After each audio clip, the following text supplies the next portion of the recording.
ఆత్మబంధువులందరికీ ఆత్మ ప్రణామాలు మాస్టర్స్. మాతృదేవోభవ, పితృదేవోభవ, ఆచార్య దేవోభవ.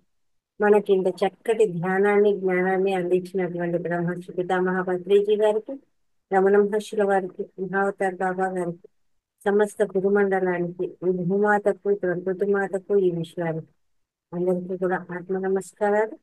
అలాగే మనకి జూమ్ సెషన్ అందించినటువంటి రంగనాథ్ సార్ గారికి ఆత్మ నమస్కారాలు. క్లాస్ కు వచ్చేసి మీ అందరికీ కూడా ఆత్మ నమస్కారాలు. క్లాస్ కు స్వాగతం. మహావతార్ ఫౌండేషన్ లో 365 సెషన్ లో 111వ రోజు క్లాస్ అందరికీ స్వాగతం. ఈరోజు ముందుగా మన క్లాస్ కు స్వాధ్యాయంలో భాగంగా డాక్టర్ సిఎస్ రాయుడు గారు యోగశ్రీ రావడం జరిగిందండి. చాలా గ్రేట్ మాస్టరు. సార్ గురించి మనకు ఆల్రెడీ సుపరిచితులు. అన్ని చెప్తున్నాం సార్ ఎంత గొప్ప వ్యక్తులు అనేసి, ఏమేమి అవార్డ్స్ వచ్చాయి, అలాగే సార్ ఏమేమి సాధించారు, అవన్నీ కూడా మనం క్లాస్ లో చెప్పడం జరిగింది. అంత గ్రేట్ పర్సన్ కు మనం అందరం కూడా గట్టిగా క్లాప్ చెప్తూ వెల్కమ్ చెప్తాము. అలాగే ఈరోజు సార్ చెప్పే టాపిక్ వచ్చేసి బిందు నాశనమే అనారోగ్యాలకు కారణము అనేసి అన్నమాట. ఆ బిందు నాశనం అనేది ఏంటి, అది ఎలా మనకి హెల్త్ ఇష్యూస్ కి అది ఎలా కారణం అవుతుంది, అదంతా ఏంటి అనేది ఆ సబ్జెక్ట్ అంతా కూడా మనం సార్ ద్వారా తెలుసుకుందాం.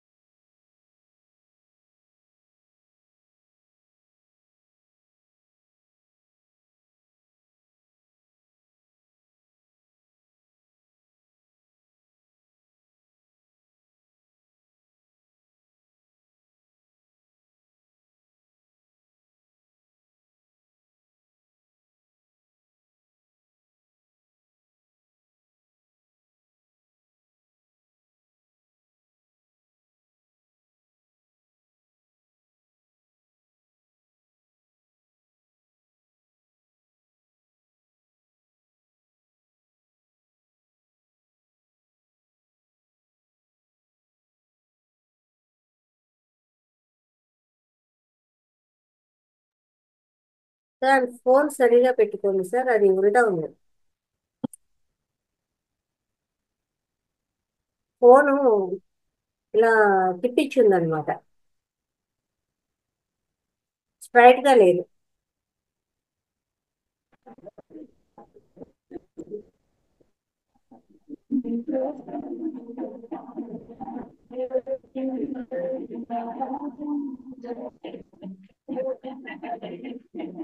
ఫోన్ సరిగా లేదు సార్, చక్కగా పెట్టుకోండి.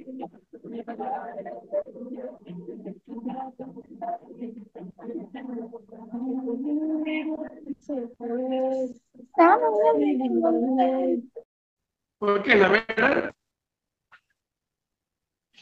అందరికీ స్వాగతం, సుస్వాగతం. ఈరోజు నేను ఈ వీడియో ద్వారా మాట్లాడబోయేటువంటి అంశము ఆల్రెడీ మీకు తెలుసు. బిందు పతనమే అసంపూర్ణ ఆరోగ్యానికి కారణం. బిందు పతనం లేదా బిందు నాశనమే అసంపూర్ణ ఆరోగ్యానికి కారణం. దీని అనేక పేర్లతో పిలుస్తూ ఉంటారు. అంటే నశింపు, శరీర నశింపు లేదా పతనం కావడము లేదా క్షీణించిపోవడము అని. బిందు పతనం వల్ల ఏ విధంగా శరీరం నశించిపోతుంది. ఇంకా దీన్ని వేరు విధంగా చెప్తూ ఉంటారు. బిందు పతనమే శరీర పతనము, బిందు నాశనమే మరణము, బిందు నిరోధమే ఆరోగ్యప్రదాయని అని రకరకాలుగా మనం చెప్పుకుంటూ ఉంటాము. దీన్ని ఇంగ్లీష్ లో సెమెన్ రిటెన్షన్ అంట. సెమెన్ రిటెన్షన్ అంట, అంటే బిందు నిరోధము అని అంటాం తెలుగులో. బిందు నిరోధము అని. ఇది కూడా జస్ట్ లైక్ మూత్ర వైద్య మాదిరే. మూత్ర వైద్య పరమశివుడు రూపొందించాడు. అదే మాదిరి ఇది కూడా ఈ వైద్యం కూడా పరమశివుడు రూపొందించేటువంటి వైద్యమే. ఇది కూడా ఆరోగ్యానికి చాలా ఉపయోగకరమైనటువంటి ఒక సాధన. ఈ టాపిక్ కింద మనము సబ్ శీర్షికలు ఏ విధంగా ఉంటాయంటే, అంటే బిందు అంటే ఏమిటి, ఈ శరీరానికి కలిగేటువంటి ప్రమాదాలు ఏంటివి, ఈ బిందు నిరోధముతో ఈ శరీరానికి కలిగేటువంటి ఆరోగ్య ప్రయోజనాలు ఏంటి, సంపూర్ణ ఆరోగ్యం మనకు కలుగుతుందా లేదా, అది ఏ విధంగా అన్నటువంటి అంశాలు ఇందులో ప్రధానంగా చర్చనీయాంశాలు అన్నమాట. మొదలు మనం తెలుసుకోవాల్సింది ఈ హెడ్డింగ్, ఈ టాపిక్ హెడ్డింగ్ ఉన్నటువంటి పదాల గురించి మనం మొదలు తెలుసుకోవాలి. బిందు, బిందు అంటే మనం పాలు కానీ పెన్సిల్తో కానీ అదొక మీనింగ్. మరొకటి ఏంటంటే చుక్క అంటుంటాం, నీటి చుక్క, నీటి బిందువు అంటుంటాం. అదే మీనింగ్ ఇక్కడ కూడాను. బిందువు, బిందు అంటే ఇక్కడ వీర్య బిందువు అని అంటాం.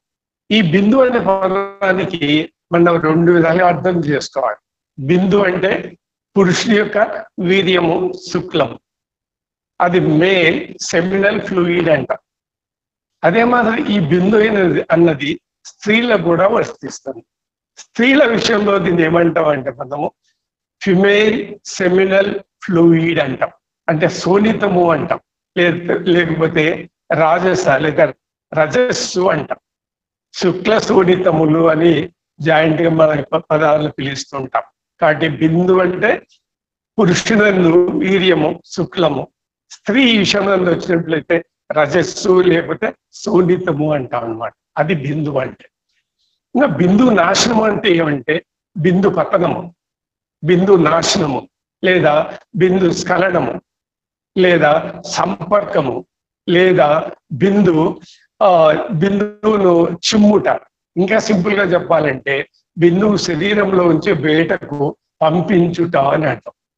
ఈ బిందువు శరీరంలో ఎంత వరకు ఉంటే మనకు అంత ఆరోగ్య కారణం, సంపూర్ణ ఆరోగ్యాన్ని కలగజేస్తుంది. మూత్ర వైద్యంలో మన మూత్రం తాగుతాం, ఇక్కడ బిందువును మనము నిరోధించాలి, సేవ్ చేసుకోవాలి. దాన్ని మనం బిందు నాశనము అంటాం. ఇంకా పోతే సంపూర్ణ ఆరోగ్యం, సంపూర్ణ ఆరోగ్యమైందే కానీ సంపూర్ణ ఆరోగ్యం అనేది ఈ సృష్టిలో మానవునికి వీలు కాదు. ముఖ్యంగా ఈ రోజులలో సంపూర్ణ ఆరోగ్యం అనేది ఓన్లీ ఊహ, ఒక ఆలోచన మాత్రమే, ప్రాక్టికల్ కాదు. దీన్ని సాధించలేమన్నమాట. అది ఎవరికో దేవతలకు, డెమిగాడ్స్ కి అమృతం తాగి ఉంటారు చూసారా, వాళ్ళకు మాత్రమే వీలవుతుంది. ఈ యుగంలో, ఈ కాలంలో ఈ సంపూర్ణ ఆరోగ్యం అనేది ఒక కల్పితమైనటువంటి పదం మాత్రమే. ఎప్పటికీ అది మనం సాధించలేం. ఎందుకంటే పుట్టుకతోనే చూడండి, బై బర్త్ మనకు ఆది భౌతిక రోగాలు అని ఉంటాయి. జన్మతరానే మనము ఆది భౌతిక రోగాలతో జన్మిస్తాం, రోగ మూలాలతో జన్మిస్తాం, రోగ బీజాలతో జన్మిస్తాం. కాబట్టి అటువంటిప్పుడు మనకు సంపూర్ణ ఆరోగ్యం అనేది ఎప్పటికీ సంభవించదు. ఇప్పుడు చూడండి, పొలంలో మనం విత్తనం వేయాలంటే ఇత్తనంలోనే మందు కలిపి పొలాలలో విత్తనం వేస్తాం. ఆ విత్తనము బీజంలోనే మనకు అనారోగ్యాలు, పురుగులు ఉంటాయన్నమాట. కాబట్టి బీజంలోనే మనం మందు కలిపి పొలాల్లో పంటలకి వేస్తాం. అదే మాదిరి మనకు కూడాను జన్మించడం, పుట్టుకతోనే మనము ఆది భౌతిక వ్యాధులతో, ఆది భౌతిక రోగ కారణాలతో జన్మిస్తాం. వాటిని రిమూవ్ చేయడానికి, తొలగించడానికి వీలు కాదు.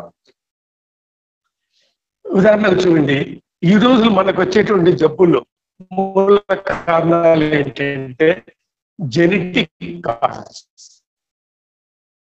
మెయిన్ గా మనకుండే జబ్బులండి జెనెటిక్ కాజెస్, తర్వాత cellular causes, biological, metabolism, hormones and glands, వీటికి సంబంధించిన జబ్బులే మనకు ఈ రోజులలో ఉండేవి. ఇవన్నీ దేని కారణంగా వస్తున్నాయంటే మన హార్మోన్స్ ఉత్పత్తి తగ్గిపోవడం, లేదా నశించిపోవడం, లేదా శరీరం గ్లాండ్స్ చనిపోవడం, డెడ్ అయిపోవడం, తమ కర్తవ్యాలు అవి పని చేయకుండా ఉంటాయి, నిర్వహించలేకుండా ఉంటాయి. ఉదాహరణ చూడండి, మనము ప్యాంక్రియాస్ ఈజ్ ఎ గ్లాండ్. ఈ గ్లాండ్ పని చేయకపోతే అది ఇన్సులిన్ ప్రొడ్యూస్ చేయాలి. ఇన్సులిన్ ప్రొడ్యూస్ చేయకపోతే మనకు వచ్చేది కంప్లైంట్ డయాబెటిక్, షుగర్. మనకున్నటువంటి మనకు ఎన్నో థెరపీస్, పత్తీస్, మెడిసిన్ సిస్టమ్స్ ఉన్నాయి. మన సిస్టంలో కూడా ఈ గ్లాండులర్ దెబ్బతిన గ్లాండులను మనము చికిత్స చేయడానికి మనకు మందులు లేదు. అదే మన హార్మోన్లు ప్రొడ్యూస్ కాకపోయినా కూడా మనం ప్రొడ్యూస్ చేయలేము. టాబ్లెట్లు ఏమున్నాయి, ఇప్పుడు ప్రతిరోజు తింటూ ఉండాలి మనం, అంతే. సబ్స్టిట్యూట్. ఒక కారు ఉంది, స్కూటర్ ఉంది, ఏదైనా పార్ట్ పోయింది, ఆ పార్ట్ పోతే ఏం చేస్తాం? వెహికల్ బండి కదలదు, కారు పోదు, స్కూటర్ పోదు. మనం కొత్త పార్ట్ వేయాల్సిందే. కొత్త పార్ట్ వేసి బిగించి తర్వాత వెహికల్ మనము ముందుకు నడుపుకోవాలి. అది కారు విషయంలో. కాబట్టి మానవ శరీరంలో అయితే శరీరంలో ఏ పార్ట్, ఏ ఆర్గాన్, ఏ గ్లాండ్ లేదా హార్మోన్ ప్రొడ్యూస్ చేసేటువంటి పార్ట్స్ డ్యామేజ్ అయినట్లయితే దాన్ని మనం రిపేర్ చేయలేం. It is irreparable damage. దాన్ని మనం రీప్లేస్ చేయలేం. It is God created body system. ఆ పార్ట్ ఎక్కడ దొరకదు, ఏ మెడికల్ షాప్ లో కూడా దొరకదు. వాడికి dead, human body is dead అన్నట్లు అన్నమాట. ఆ రకమైన జబ్బులే మనకు వచ్చేది. షుగర్ కానివ్వండి, బీపీ కానివ్వండి, ఆస్తమా కానివ్వండి, ఒబిసిటీ కానివ్వండి, వెయిట్ గెయిన్ కానివ్వండి, ఇటువంటి జబ్బులన్నీ మనకు defects in the body, mainly genetics and at the same time endocrinal system, glands defect, hormonal defects, వాటిని మనం రీప్లేస్ చేయలేం. అది ఉన్నప్పుడు మనకు సంపూర్ణ ఆరోగ్యం ఉన్నది ఎప్పుడు సంభవించదు. అదే మరి ఎందుకు సంపూర్ణ ఆరోగ్యం సంభవించదంటే మనం సంపూర్ణమైనటువంటి జీవన విధానం పాటించట్లేదు. సంపూర్ణమైన జీవన విధానం అంటే సంపూర్ణం అంటే హోలిస్టిక్ అంట. బాడీ, మైండ్, స్పిరిట్ అంట. బాడీ, మైండ్, స్పిరిట్, ఈ మూడింటికి సంబంధించి మన జీవన విధానం గడపాలి. బాడీ అంటే ఫిజికల్ బాడీ, మైండ్ అంటే మానసికం, భావోద్వేగాలకు సంబంధించింది, స్పిరిట్ అంటే ఆత్మ అని అంటాం. మనిషి జీవించి ఉన్నటువంటి శరీరంలో ఉన్నదాన్ని సోల్ అంటాం, అదే ఆత్మ. ఆ మనిషి మరణించిన తర్వాతే అదే సోలు స్పిరిట్ అవుతుంది అనమాట. కాబట్టి జనరల్ గా అండర్స్టాండింగ్ కొరకు స్పిరిట్ అండ్ సోల్ ఒకే భావంతో అర్థం చేసుకోవచ్చు. కాబట్టి స్పిరిట్ అంటే ఇక్కడ మనం ఆత్మ, ఈ ఆత్మనే శరీరాన్ని తయారు చేసింది, ఈ ఆత్మనే శరీరాన్ని నిర్మించింది. కాబట్టి మన జీవన విధానంలో ఈ ఆత్మను నెగ్లెక్ట్ చేశాం. ఆత్మ సాధనలు లేవు, ఆత్మ జ్ఞానము లేదు, ఆత్మ గురించి మనకి ఏమీ తెలియదు, దాన్ని విస్మరించాం. కాబట్టి సంపూర్ణ ఆరోగ్యం అనేది ఓన్లీ మిత్, కల్పితం, జరగదు. మన జీవిత విధానం ఇంకా ఎలా ఉందంటే దేనికి సంబంధించిన జబ్బులు వస్తుంటాయే మనకు డైటరీ స్టైల్, ఆహార శైలి, జీవన శైలి, dietary style, occupational style, life style, and then environmental style, social styles, external factors, environmental factors, adulterations, ఇటువంటి పొల్యూషన్స్ కొన్ని మన చేతుల్లో మన కంట్రోల్లో ఉండవు. ఇవి కూడా మన ఆరోగ్యం పైన పనిచేస్తూ ఉంటాయి. మన చేతుల్లో మన నియంత్రణలో లేని వాటిని మనం నియంత్రించలేము. కాబట్టి సంపూర్ణం జరగదు. కొన్నింటి మాత్రమే మనము నియంత్రించవచ్చు, సంపూర్ణాన్ని ట్రై చేసుకోవచ్చు. There are many factors which are outside our hand. Say environment, emotions, adulteration, mix. ఈరోజు ప్రతి ఒక్క కమాడిటీ అడల్ట్రేటెడ్. ప్యూర్ మనకు మెటీరియల్ లేనే లేదు బజార్లో. Even milk, water adulterated. కాబట్టి పసిబిడ్డ తాగేటువంటి పాలు కూడా అడల్ట్రేటెడ్. ఈ విధంగా మన వ్యవస్థ ఉందన్నమాట. కాబట్టి సంపూర్ణ ఆరోగ్యం ఉన్నది వీలు కాదు. ఎందుకంటే ఆది భౌతిక వ్యాధి, మూల వ్యాధులు, మూల కారణాలు, జబ్బులకు మూల కారణాలు జన్మత మనతో పాటు వస్తుంటారన్నమాట. మేడి పండు చూడ మేడిమై ఉన్నట్లు విత్తనంలోనే పండు లోపలే మనకు పురుగు ఉంటుంది, రోగ కారణాలు ఉంటాయి. కాబట్టి మన రోగాలు ఎటువంటి అంటే ఈరోజు disease, decay, death, figure change, physical mortality, చూసారా, ఇన్యూమరబుల్ డిసీజ్, అనేకమైన రోగాలు, ఇన్క్యూరబుల్ డిసీజ్.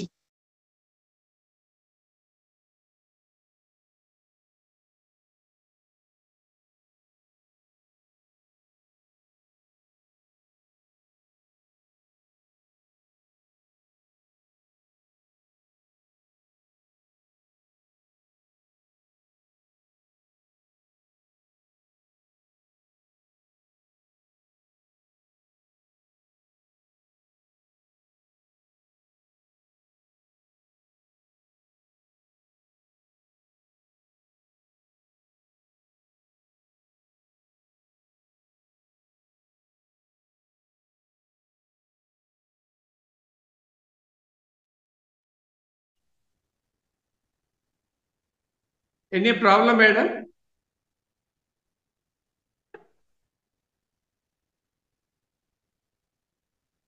వాయిస్ బ్రేక్ అవుతోంది. వాయిస్ బ్రేక్ అయిందా? ఇప్పుడు క్లారిటీ ఉంది. Okay okay. కాబట్టి ఆ సంపూర్ణ ఆరోగ్యం అనేది ఇంపాసిబుల్ అన్నమాట. ఆరోగ్యము అంటే మనకి ఏమంటే దృఢంగా ఉన్నాం, బలంగా ఉన్నాం, అందంగా ఉంటే మనం ఆరోగ్యంగా ఉన్నామని, రోగాలు లేవని కాదు. రోగాలు అంతర్గతంగానే ఉంటాయి. WHO డిఫైన్ చేసుకున్నది అంతే.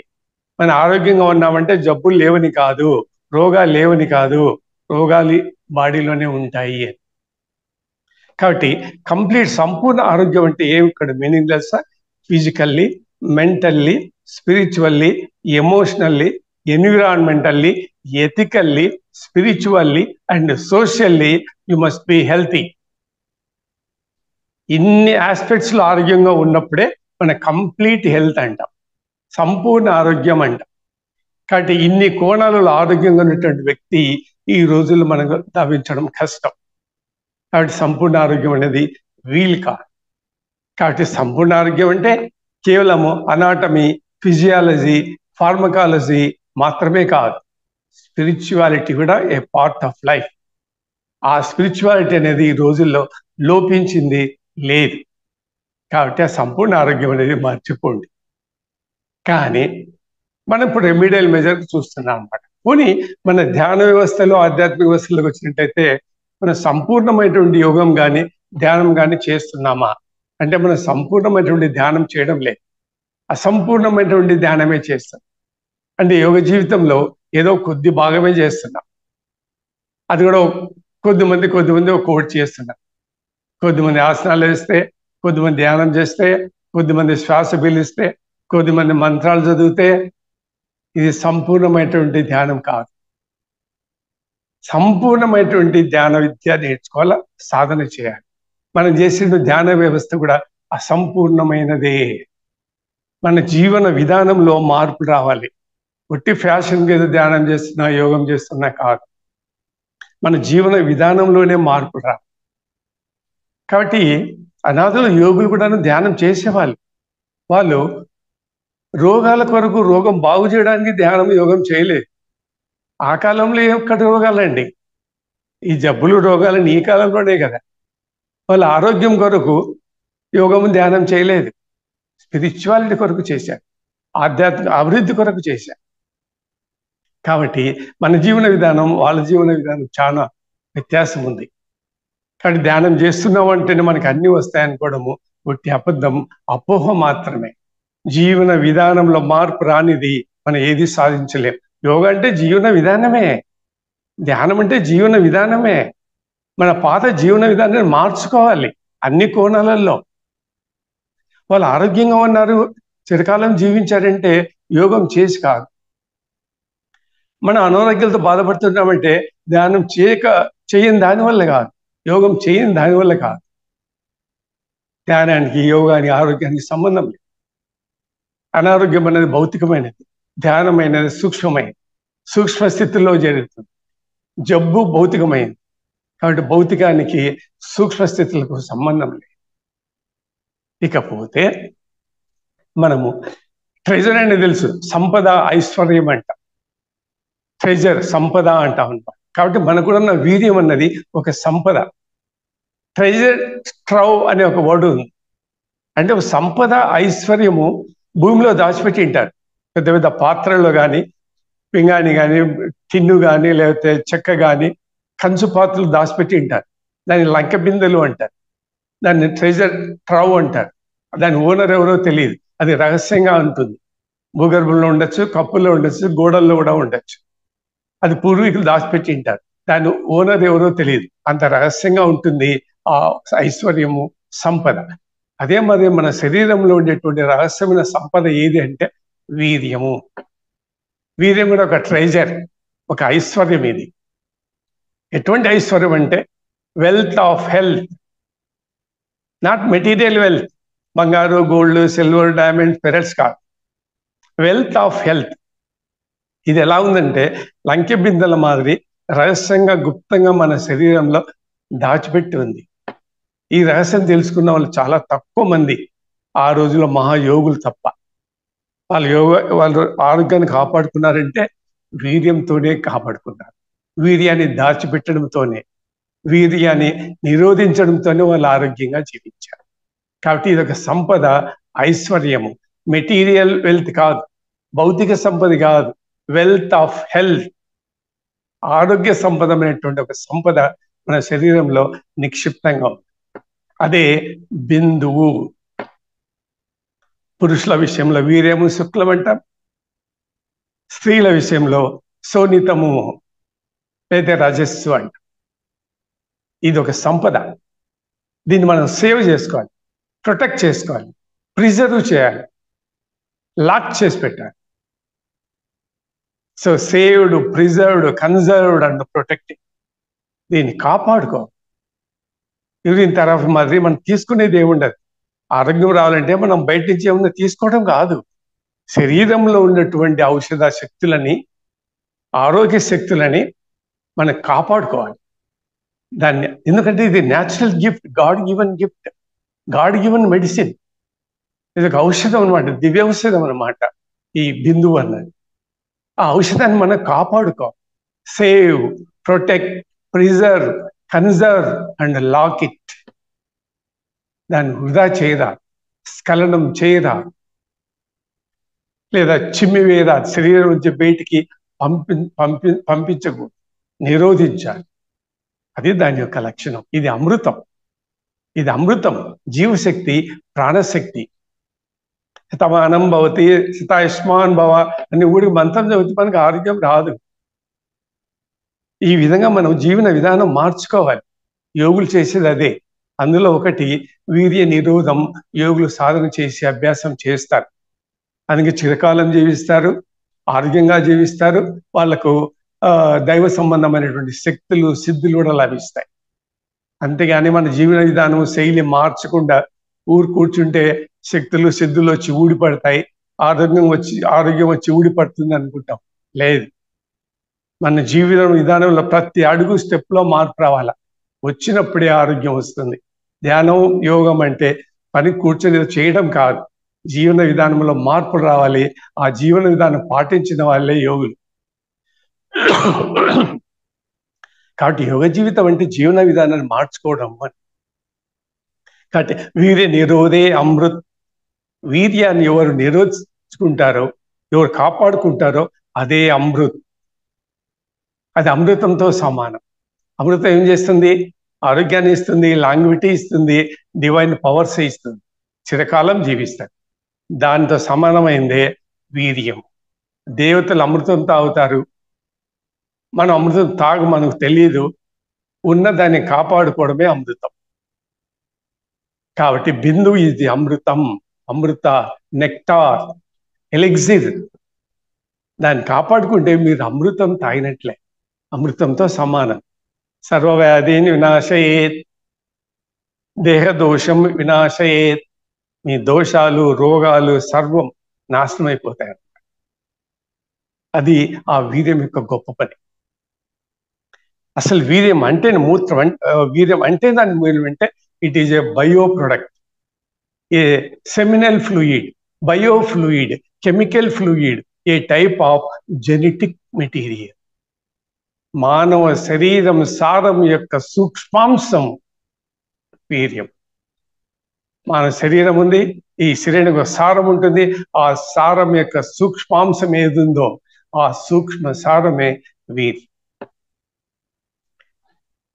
దీన్ని మనము ఫిమేల్ సెమినల్ ఫ్లూయిడ్ అంటాం స్త్రీలకి, పురుషులకి ఫిమేల్ సెమినల్ ఫ్లూయిడ్ ఒక్క వడులో బిందువు అంటాం. పురుషుల విషయంలో వీర్యము శుక్లము గుర్తుపెట్టుకోండి, స్త్రీల విషయంలో రజస్సు శోణితము అంటాం.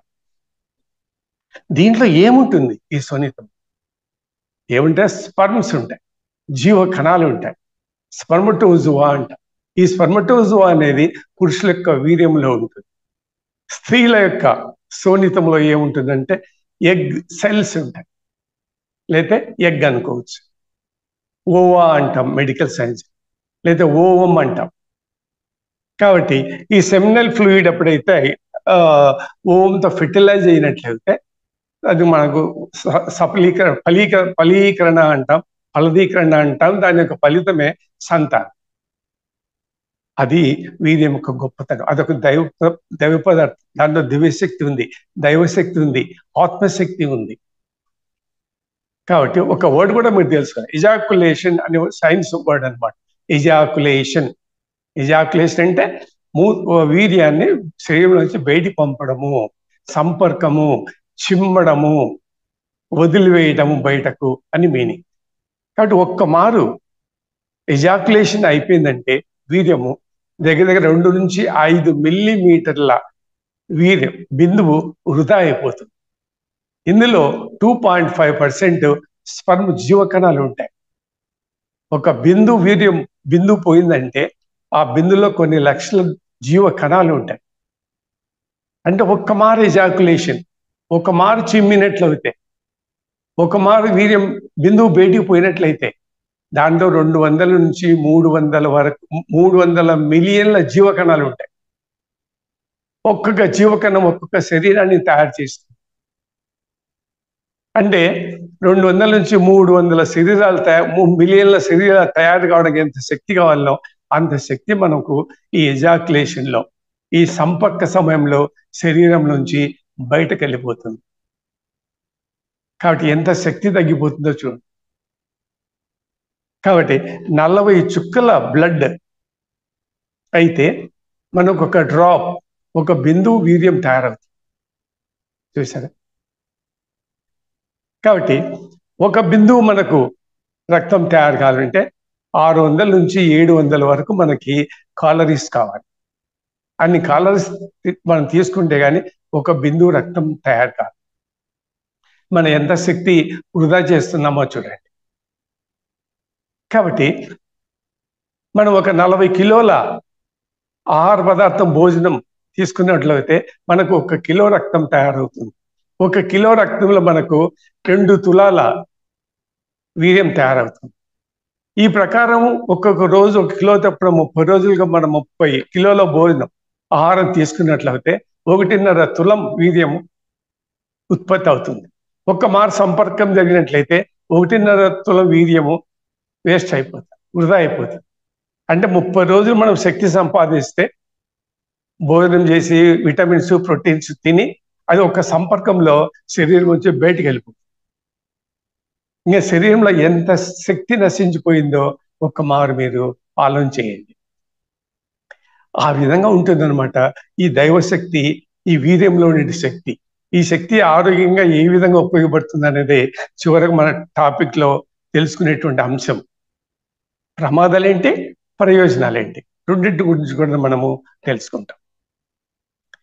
కాబట్టి ఇది ఒక దైవ పదార్థము, ఆత్మ పదార్థము, దివ్యశక్తి. ఇందులో వాటర్ ఉంటుంది, షుగర్ ఉంటుంది, మూకస్ ఉంటుంది.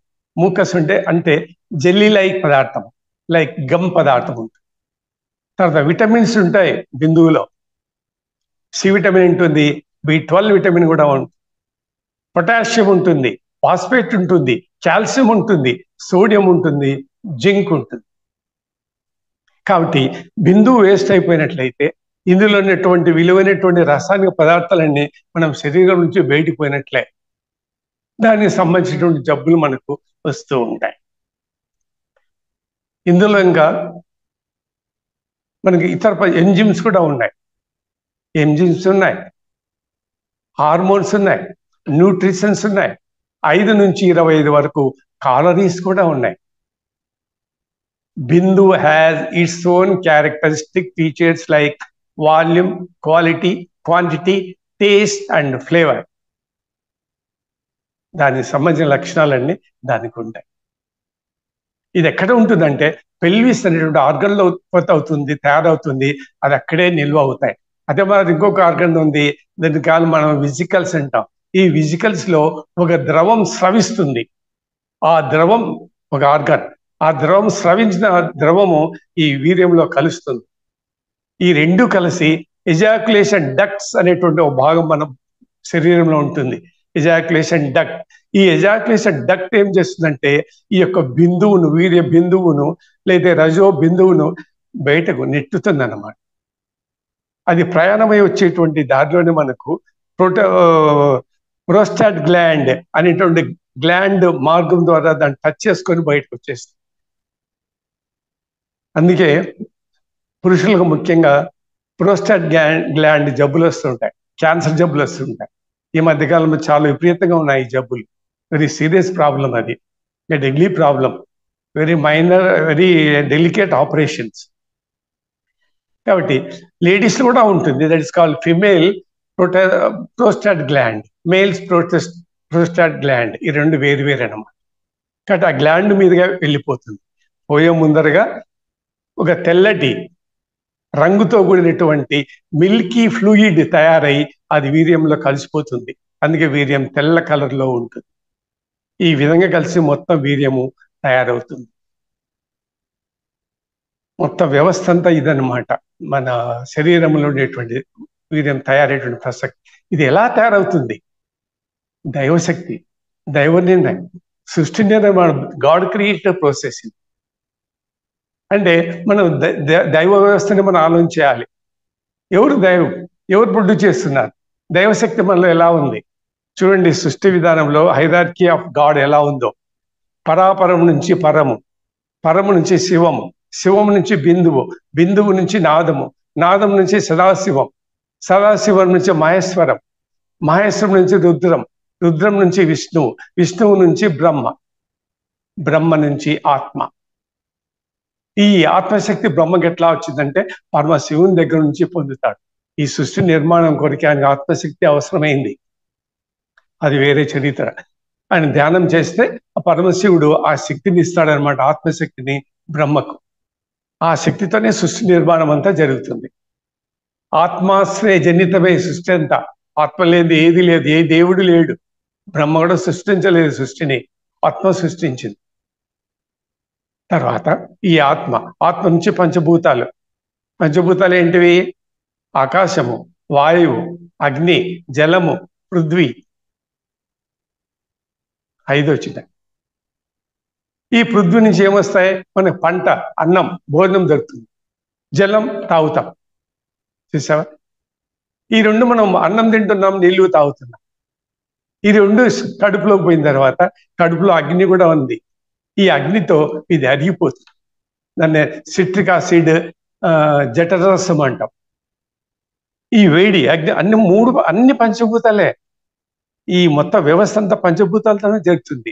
వీర్యం కూడా పంచభూతాలతోనే జరుగుతుంది, మనం ప్రొడ్యూస్ చేసింది కాదు. కాబట్టి ఈ విధంగా మనకు ఈ యొక్క అన్నము, నీళ్లు అరిగిపోయిన తర్వాత ప్రొడ్యూస్ అయ్యేదే రసం. ఒక రసం తయారవుతుంది, జ్యూస్ బాడీలో. ఆ రసం నుంచే బ్లడ్ వస్తుంది, బ్లడ్ నుంచే కండరాలు వస్తాయి, కండరాల నుంచే కొవ్వులు తయారవుతాయి, కొవ్వుల నుంచి ఎముకలు తయారవుతాయి, ఎముక లోపల మధ్య తయారవుతుంది, బోన్ మ్యారో అంటాం. ఆ బోన్ మ్యారో నుంచి తయారయ్యేదే వీర్యం. చూడండి ఎంత సూక్ష్మ, ఎంత ప్రాసెస్ ఉంటుందో ఆ వీర్యం తయారు కావాలంటే, ఆ యొక్క సున్నితం తయారు కావాలంటే ఇంత ప్రాసెస్ జరుగుతుంది. అంటే సప్త ధాతువుల ద్వారా ఈ వీర్యం తయారవుతుంది. సప్త ధాతువులు అంటే ఇవే: రసము, రక్తము, తర్వాత మాంసము, కొవ్వులు, కండరాలు, ఎముకలు, ఎముకల లోపల మధ్య, ఆ మధ్య నుంచి తయారైతే ఈ యొక్క బిందువు. ఫిమేల్ ఇది కానీ మేల్ ఇది కానీ ఆ విధంగా జరుగుతుంది అన్నమాట. కాబట్టి దీన్ని మనము ఏమంటామంటే శుక్లము వీర్యం అంటాం పురుషుని విషయంలో. దాన్ని మనము సింపుల్గా వీర్యము శుక్లము అంటుంటాం. అదే అనమాట. అంటే స్రవించి ద్రవించి ఘనీభవించేటువంటి పదార్థం. దాన్ని సింపుల్గా మనం అంటాం, కానీ దీనికి అనేక పేర్లు, అనేక దశలు ఉన్నాయి. శుక్లము వీర్యం అంటాం. సెకండ్ స్టేజ్లో దీన్ని మనము రేతస్సు అంటాం. రేతస్సు అంటే ఈ బిందువు అనేది ఒక భాగంలో శరీరం తయారు కాదు, మొత్తం శరీరం అంతా తయారవుతుంది, అన్ని భాగాలలో తయారవుతుంది. వెంట్రుక నుంచి కాలు గోరు వరకు కూడా పార్టిసిపేట్ అవుతాయి ఈ యొక్క శక్తి బిందువు తయారు కాబట్టి తర్వాత తేజస్సు, శరీరం అంతా తయారైనటువంటి పదార్థం అంతా ఒక చోటికి చేరుతుంది, దాన్ని మనం తేజస్సు అంటాం. అదే ప్రకాశము, వెలుగు, కాంతి అంటాం. శరీరానికి కాంతి, ప్రకాశం వస్తుందంటే అది ఉండడం వల్లనే, ఆ తేజస్సు ఉండడం వల్లనే. ఆ తేజస్సు శరీరం ఎక్కడి నుంచి వస్తుందంటే ఆ వీర్యం యొక్క డిపాజిట్ నుంచి వస్తుంది. దీని నుంచి వచ్చేసి ఓజస్సు. ఏంటిది ఓజస్సు? ఇవెంత వీర్యానికి సంబంధించిన పదాలు, శబ్దాలు, దీని సబ్జెక్ట్ అంతా. ఓజస్సు అంటే అమృతం, ప్రాణం, జీవశక్తి, ప్రాణశక్తి, ఉన్నటువంటి అన్ని శక్తుల కంటే ఉత్తమమైనటువంటి శక్తి ఓజస్సు మన శరీరంలో ఉంటుంది. ఓజస్సు ఎంత ఉంటే శక్తి మన శరీరంలో అంత ప్రకాశము, అంత బలము, అంత జ్ఞానము మనకు కలుగుతుంది, అంత జ్ఞానోదయం కలుగుతుంది, అంత ఆధ్యాత్మిక అభివృద్ధి కూడా చేరుతుంది. దాన్ని ఓజస్సు అంటాం. ఆ ఓజస్సు మనము అభివృద్ధి చేసుకోవాలి. అంటే మన శరీరంలో ఉన్నటువంటి అన్ని శక్తులు కలిసి ఒక ఆధ్యాత్మిక ఉన్నత స్థితిలో ఈ శక్తి ఓజస్సుగా రూపాంతరము చెందుతుంది, మార్పు చెందుతుంది అన్నమాట. కామశక్తియే ఓజస్ శక్తిగా రూపాంతరం చెందుతుంది. కామశక్తియే ఓజస్సును పెంపొందించడానికి ఉపయోగపడుతుంది. ఈ ఓజస్సు ఎక్కువ ఉంటుంటే సుషుమ్న నాడి పై భాగమున, కొన భాగమున ఓజస్సు, ఈ యొక్క శక్తి ఓజస్సు అన్న రూపంలో ఉంటుంది. ఈ ఓజస్సు శరీరంలోంచి బయటికి రావాలంటే ఆ సుషుమ్న నాడి ఓపెన్ కావాల్సి, ఓపెన్ చేయబడాలి. మనం దాన్ని ఓపెన్ చేయాలి. అది మెంటల్ వర్క్, మైండ్ కంట్రోల్లో ఉంటుంది అన్నమాట. మస్కిన్నంలో ఉంటుంది కంట్రోలింగ్ సిస్టమ్. ఆ మస్కిన్నం ఆర్డర్ ఇస్తే కానీ ఈ వీర్యము బయటకు పోదు, ఈ బిందువు అన్నది బయటకు పోదు. స్రవించి ద్రవించి ఘనీభవించిందే. మన శరీరం నుంచి అనేక పదార్థాలు బయటికి వెళ్ళిపోతూ ఉంటాయి. చెమట ద్వారా పోతుంటాయి, మూత్రం ద్వారా పోతుంటాయి, మలం ద్వారా పోతూ ఉంటాయి. కానీ ఈ యొక్క బిందువు అన్నది మన సొంత ప్రయత్నం ద్వారా పోతుంది. మనం ఎంతో ప్రయత్నము, మానసికమైన కృషి చేస్తే కానీ అది శరీరంలోంచి బయటికి పోదు. అంటే మనం బలవంతంగా దాన్ని బయటికి పంపిస్తున్నాం అన్నమాట. అట్లా బలవంతంగా బయటికి పంపించిన దానివల్ల ఏమవుతుందంటే మనకు శరీరానికి హాని కలుగుతుంది. ఇప్పుడు సహజంగా పోనీ నో ప్రాబ్లం, మూత్రము, మలము, చెమట ఇవన్నీ సహజంగా శరీరం నుంచి పోతుంటాయి, అది ఏమీ కాదు. కానీ మనం బిందువును బలవంతంగా మన ప్రయత్నంతో శారీరకంగా, మానసికంగా, తర్వాత ప్రవర్తన విధానంగా మనము దాన్ని బయటికి పతనం చేస్తున్నాం, పంపించేస్తున్నాం. అందుకని అది శరీరానికి హానికరము. అటువంటి క్రియ మనం జరపరాదు. శరీరంలో ఉండేదాన్ని శరీరంలో నిల్వ ఉంచాలి, దాన్ని డిస్టర్బ్ చేయకూడదు. కొంతవరకు మాత్రమే, ఎక్కువ కాదు. అట్లాగా మనము ఆ ఓజస్ శక్తిని మనము పెంపొందించుకోవాలి. కాబట్టి శరీరం యొక్క సారము వీర్యం, వీర్యం యొక్క సారము ఓజస్. సప్త ధాతువుల యొక్క సారమే ఓజస్. సప్తధాతువులు అంటే ఇప్పుడు నేను చెప్పాను, రసము, తర్వాత రక్తము, మాంసము, కొవ్వులు, ఎముక, మధ్య. ఈ సప్త ధాతువుల యొక్క రసమే ఓజస్, వీర్యం యొక్క రసమే ఓజస్. ఇది శుద్ధమైన పదార్థము, తెల్లగా ఉంటుంది, పసుపు రంగులో ఉంటుంది. ఇది శరీరానికి ఆరోగ్యకరమైనటువంటి ఒక ఔషధము. ఇది మస్కిందంలో ఉంటుంది, హృదయ భాగంలో ఉంటుంది, కొద్దిగా రక్తంలో ఉండి శరీరం అంతా ప్రవహిస్తూ ఉంటుంది. స్త్రీలలో ఉంటుంది, పురుషులలో ఉంటుంది. కాబట్టి దీన్ని జమ చేసి ప్రోగు చేసి కుండ నిండా నింపి శరీరంలో దాన్ని లాక్ చేసి పెట్టాలి. ఇది పదార్థ సంబంధమైనటువంటి మెటీరియలే. బిందు అనేది పదార్థమే, కానీ దాంట్లో దైవశక్తి, దివ్యశక్తి, దైవ సంబంధమైనటువంటి ఔషధాలు దానిలో డిపాజిట్ అయింది. కాబట్టి దాన్ని మనము కాపాడుకోవాలి. ఎవరికి ఈ ఓజస్ శక్తి ఎక్కువ ఉంటే కనుక వాళ్ళు పెద్దవాళ్ళు అయిపోతారు, గొప్పవారు అయిపోతారు, పెద్ద యోగులు అవుతారు. బుద్ధి బలం పెరుగుతుంది, జ్ఞానం పెరుగుతుంది, ఆధ్యాత్మిక ఉన్నత స్థితికి వెళ్ళిపోతారు. థర్డ్ ఐ ఓపెన్ అవుతుంది, సంకల్ప శక్తి పెరుగుతుంది, వాక్శుద్ధి పెరుగుతుంది, word of power of mouth పెరుగుతుంది. ఆ శక్తి, ఆ ఓజస్ శక్తి అనేది తెచ్చుకోవాలి. కాబట్టి కామశక్తిని ఎవరైతే నిరోధిస్తారో అప్పుడు ఓజస్ శక్తి పెరుగుతుంది అనమాట. కాబట్టి మనకు కావాల్సింది ఓజస్సు శక్తి. ఓజస్ అనేది ఒక దైవశక్తి, అది చాలా బలమైనది, దృఢమైనటువంటి శక్తి అనమాట. దాన్ని మనము డెవలప్ చేసుకోవాలి. కాబట్టి పురుష సంబంధమైనటువంటి పాండుర బిందువే శుక్లము వీర్యం, స్త్రీ సంబంధమైనటువంటి రజో బిందువే మనము శోణితము లేదా రజస్సు అండి. పురుష సంబంధమైన పాండుర బిందువు తెల్లగా ఉంటుంది, స్త్రీ సంబంధమైన రజో బిందువు పగడం వల్లే ఎర్రగా ఉంటుంది. పురుష సంబంధమైనటువంటి పాండుర బిందువు చంద్ర రూపము, చంద్రుని రూపం. స్త్రీ సంబంధమైనటువంటి ఈ రజో బిందువు సూర్య రూపం. కాబట్టి వీర్యము, శుక్లము శివస్వరూపం, శోణితము ఫిమేల్ సెమినల్ ఫ్లూయిడ్, శక్తి గాడెస్ పార్వతి, శక్తి అన్నమాట. మీరు భగవద్గీతలో చూడండి, కృష్ణుడు చెప్తాడు, ఐ ఆమ్ ది బిందు అంటాడు. బిందువు నేనే అంటాడు. ఆ బిందువులో అంటే గర్భకారమైనటువంటి బిందువులో నా రూపము, అంశ నిక్షిప్తం చేయబడి ఉంది అంటాడు.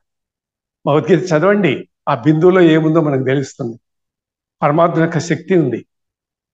అదే మరి శివ సంహిత చదవండి, శివుడు చెప్తాడు, ఐ ఆమ్ ది బిందు అంటాడు.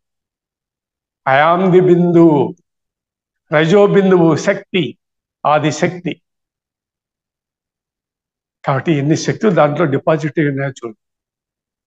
గీతల కృష్ణుడు మరో చోటు చెప్తాడు చూడండి, సనాతనమైనటువంటి నా అంశయే జీవలోకంలో జీవుడుగా ఉన్నాడు అని చెప్తాడు. మనమంతా జీవులం, మనమంతా ఎవరు అనుకున్నాం? ఆ పరమాత్మ యొక్క అంశయే. ఆ అంశ ఎక్కడుంది? బిందువులో ఉంది, వీర్యంలో ఉంది, శోణితంలో ఉంది, దాని రహస్యంగా డిపాజిట్ చేయబడింది. అంటే జీవాత్మ ఉంది చూసారా, ఈ జీవాత్మ యొక్క నివాస స్థలం ఎక్కడ ఉంటుంది? పురుషుని యొక్క శరీరంలో ఉంటుంది. జీవాత్మ అని వాడు మనకు తెలుసు, జీవుడు జీవాత్మ. ఈ జీవాత్మ యొక్క నివాస స్థలము పురుషుని యొక్క వీర్యంలో నివసిస్తూ ఉంటుంది. చూడండి ఎంత పెద్ద రహస్య విద్య ఉందో దీంట్లో. కాబట్టి పురుషుడు కూడాను 3 నెలలు గర్భం ధరిస్తాడు, స్త్రీ 9 నెలలు గర్భం ధరిస్తాడు. టోటల్ ప్రాసెస్ 12 నెలలు. ప్రవేశాత్మ అన్నటువంటి క్రియా విధానం ద్వారా పురుషుని వీర్యంలో ఉన్నటువంటి జీవాత్మ స్త్రీ గర్భంలో ప్రవేశించడం జరుగుతుంది. టోటల్ ప్రాసెస్ 12 నెలలు. ఇందులో పురుషుడు గర్భం 3 నెలలు ధరిస్తాడు, ఎందుకంటే జీవాత్మ బిందువులోనే ఉంటుంది. ఈ విధంగా ప్రక్రియ జరుగుతుంది. కాబట్టి మనకి శివుడు ఏం చెప్తాడంటే, శివ సంహితలో బిందు సిద్ధి అంటాడు. అంటే you must be mastery over the బిందు అంటాడు. బిందు పైన నువ్వు మాస్టరిజం సంపాదించాలి, అంటే దాన్ని కంట్రోల్ చేసి నియంత్రించాలి అంట. ఐ ఆమ్ ది బిందు శక్తి, ఇది రజస్సు. అండ్ బిందు బిందును నిరోధించు, బిందు సిద్ధిని సంపాదించు. బిందు సిద్ధి అంటే you become master over the బిందు. దాన్ని నియంత్రించాలి, దాన్ని నిరోధించాలి, దాన్ని కంట్రోల్ చేయాలి. అట్టివాడే యోగి. అట్టి వానికే యోగ శక్తులు, దివ్య శక్తులు, దైవ శక్తులు, లాంగ్విటీ ఆఫ్ లైఫ్, ఆరోగ్య జీవితము ఇవన్నీ లభిస్తాయి. ఊరికే యోగం చేస్తున్నాను, ధ్యానం చేస్తున్నాడు మనకి ఏమి లభించవు. ఎక్కడ వేసిన గొంగలి అక్కడే. యోగులు ఎటువంటి జీవన విధానం పాటించేవాళ్ళు. పొద్దున్న లేస్తేనే ఫస్ట్ వాళ్ళు చేసేటువంటి డ్యూటీ స్నానం చేయడం కాదు, ఓం చెప్పడం కాదు, మూత్రం తాగాల, వీర్యాన్ని కంట్రోల్ నియంత్రణ చేసుకుంటారు, నరమాంస భక్షణ చేస్తారు, శవం కాలుతుంటే శవం లోపల ఉన్నటువంటి బాడీలోంచి వచ్చిన రసాన్ని తాగుతారు. ఇవన్నీ జీవన విధానానికి సంబంధించిన రహస్య విద్యలు. అంతేగాని మన నామకే వస్తే యోగం చేస్తున్న దానం చేయడం కాదు. మన జీవన విధానము మారిపోవాలి. జీవన విధానం మారితేనే మనకి ఆరోగ్యం వస్తుంది. కాబట్టి మన జీవన విధానంలో కేవలం ఎప్పుడో మన కళ్ళు మూసుకొని కన్వీనియంట్ టైంలో కూర్చుంటే అది ఏం కాదు. మన జీవన విధానంలో ఉండే అలవాట్లన్నీ మారిపోవాలా, కొత్త అలవాట్లన్నీ నేర్చుకోవాలా, జీవన విధానంలో మార్పు రావాలి, నడవడికలో మార్పు రావాలి. అన్నిట్లో మార్పులు వస్తేనే మనకు సంపూర్ణ ఆరోగ్యము వస్తుంది. ఇకపోతే అందుకే పరమశివుడు ఏం చెప్తా అంటే వజ్రోలి అమరోలి అంటాడు. శివ సంహిత గ్రంథం చదవండి, దీన్ని వజ్రోలి అమరోలి విద్య అంటారు. స్త్రీ పురుషులు ఇద్దరు దీన్ని ప్రాక్టీస్ చేయాలి. వజ్రోలి అమరోలి అంటారు. వజ్రోలి అమరోలి అంటే ముద్రలకు సంబంధించినటువంటి సాధన, ముద్రాస్ అంటారు. దగ్గర 35 ముద్రలు ఉన్నాయి మనకి. అందులో ఒక ముద్ర పేరు పెరినియల్ ముద్ర. ఈ ముద్రను 2 రకాలుగా విభజన చేస్తారు. అశ్విని ముద్ర, తర్వాత దాన్ని ఇంకో పేరు ఏం చేస్తారంటే వజ్రోలి ముద్ర అంటాం. అశ్విని ముద్ర, వజ్రోలి ముద్ర. తర్వాత ఈ వజ్రోలి ముద్రను మళ్ళీ 2 రకాలుగా విభజన చేస్తారు. సహజోలి ముద్ర, అమరోలి ముద్ర అని. ఈ సహజోలి ముద్ర అనేది స్త్రీలకు సంబంధించింది, లేడీస్ ప్రాక్టీస్ చేయాలి. అమరోలి అనేది స్త్రీ పురుషులు ఇద్దరు పాటించాలి. ఈ సెమెన్ రిటెన్షన్, వీర్య నిరోధం అనేటువంటి యోగ సాధన స్త్రీలకు పురుషులకు ఇద్దరికి సంబంధించింది, కేవలం పురుషులకు సంబంధించింది కాదు. స్త్రీలు కూడా ఇందులో భాగస్వామ్యం ఉంది. వాళ్ళకు శరీరం ఉంది, స్త్రీలు కూడా ఆరోగ్యంగా ఉండాలి. సౌన్నితం నష్టపోయినా కూడా అనారోగ్య కారణమే, అనారోగ్యాలు వస్తాయి వాళ్ళకు కూడా. బోత్ మస్ట్ బి పార్ట్నర్స్, ఇద్దరు ఇందులో భాగస్వాములు కావాలి. ఎవరి శరీరాన్ని వాళ్ళు కాపాడుకోవాలి, బిందువుని కాపాడుకోవాల్సిందే, సౌన్నితమును కాపాడుకోవాల్సిందే. దాన్ని వజ్రోలి అమరోలి విద్య అంటాడు శివుడు. చదవండి, చదువుతుంటే ఒళ్ళు పులకరిస్తుంది మనకి. ఎంత రహస్యాలు బయటికి తీశాడు శివుడు.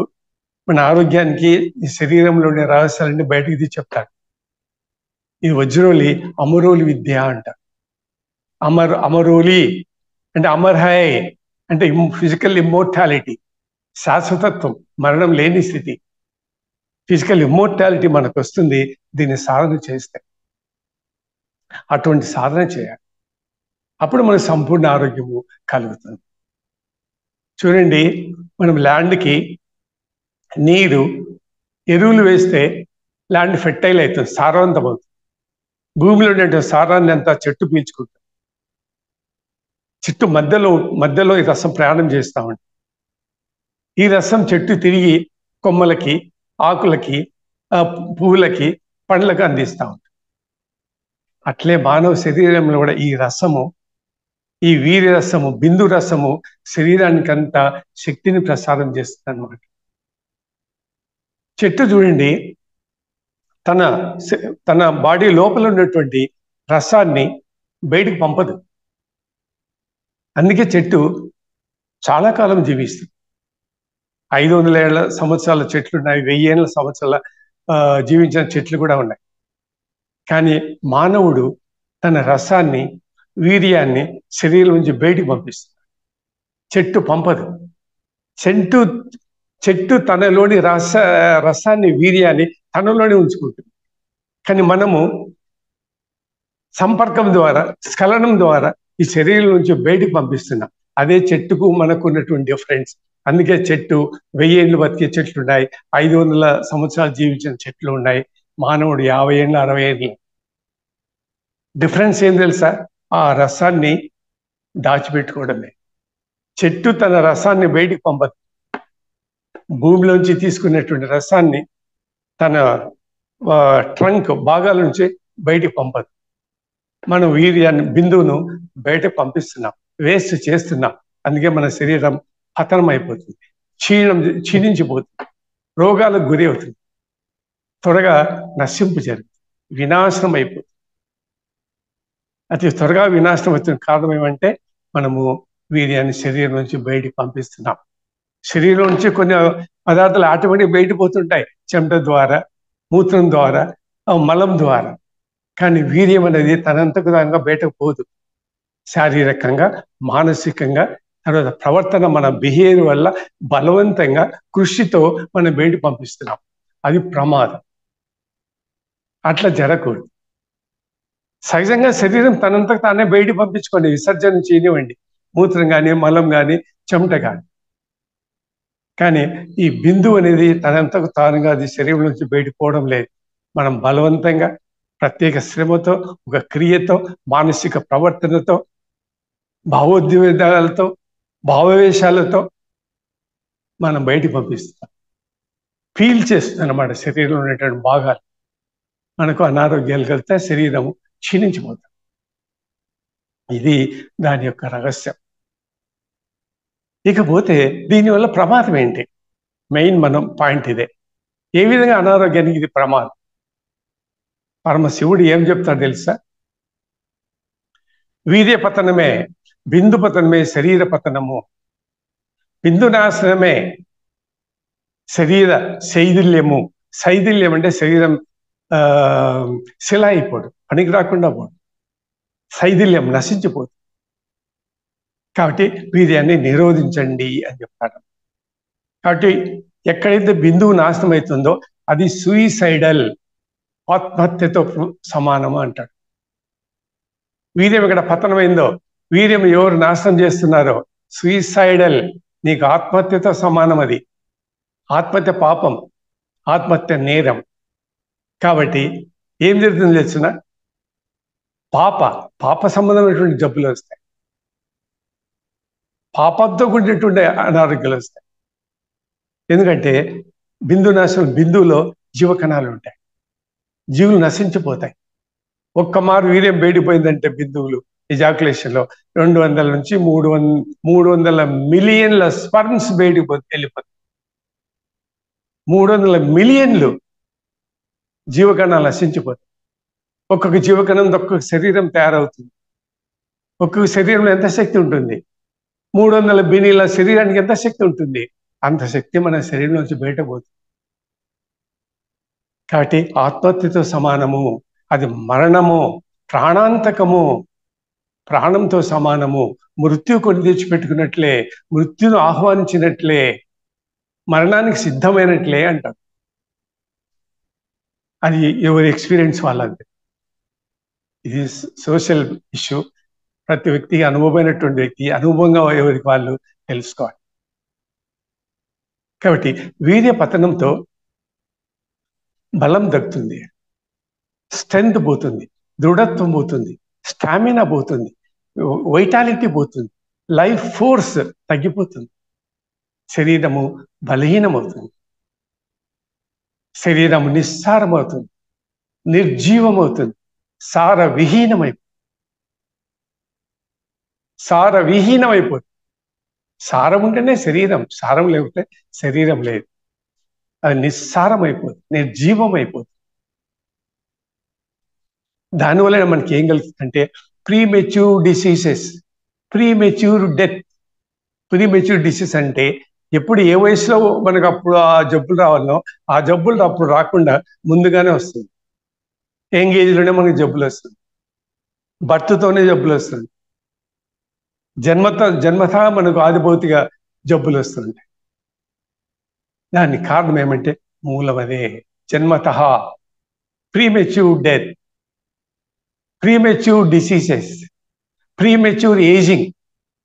ఏజింగ్ అంటే చిన్న వయసులోనే మనం ముసలితనం రావడం, లేదా ముసలితనం ఫీలింగ్ కనపడ్డం, శరీరం స్కిన్ అంతా మర్తలు పడిపోవడం, ఫోల్డర్స్ కావడం, పేల్ అయిపోవడం, స్కిన్ యొక్క కళ, తేజస్సు, కాంతి నశించిపోతుంది.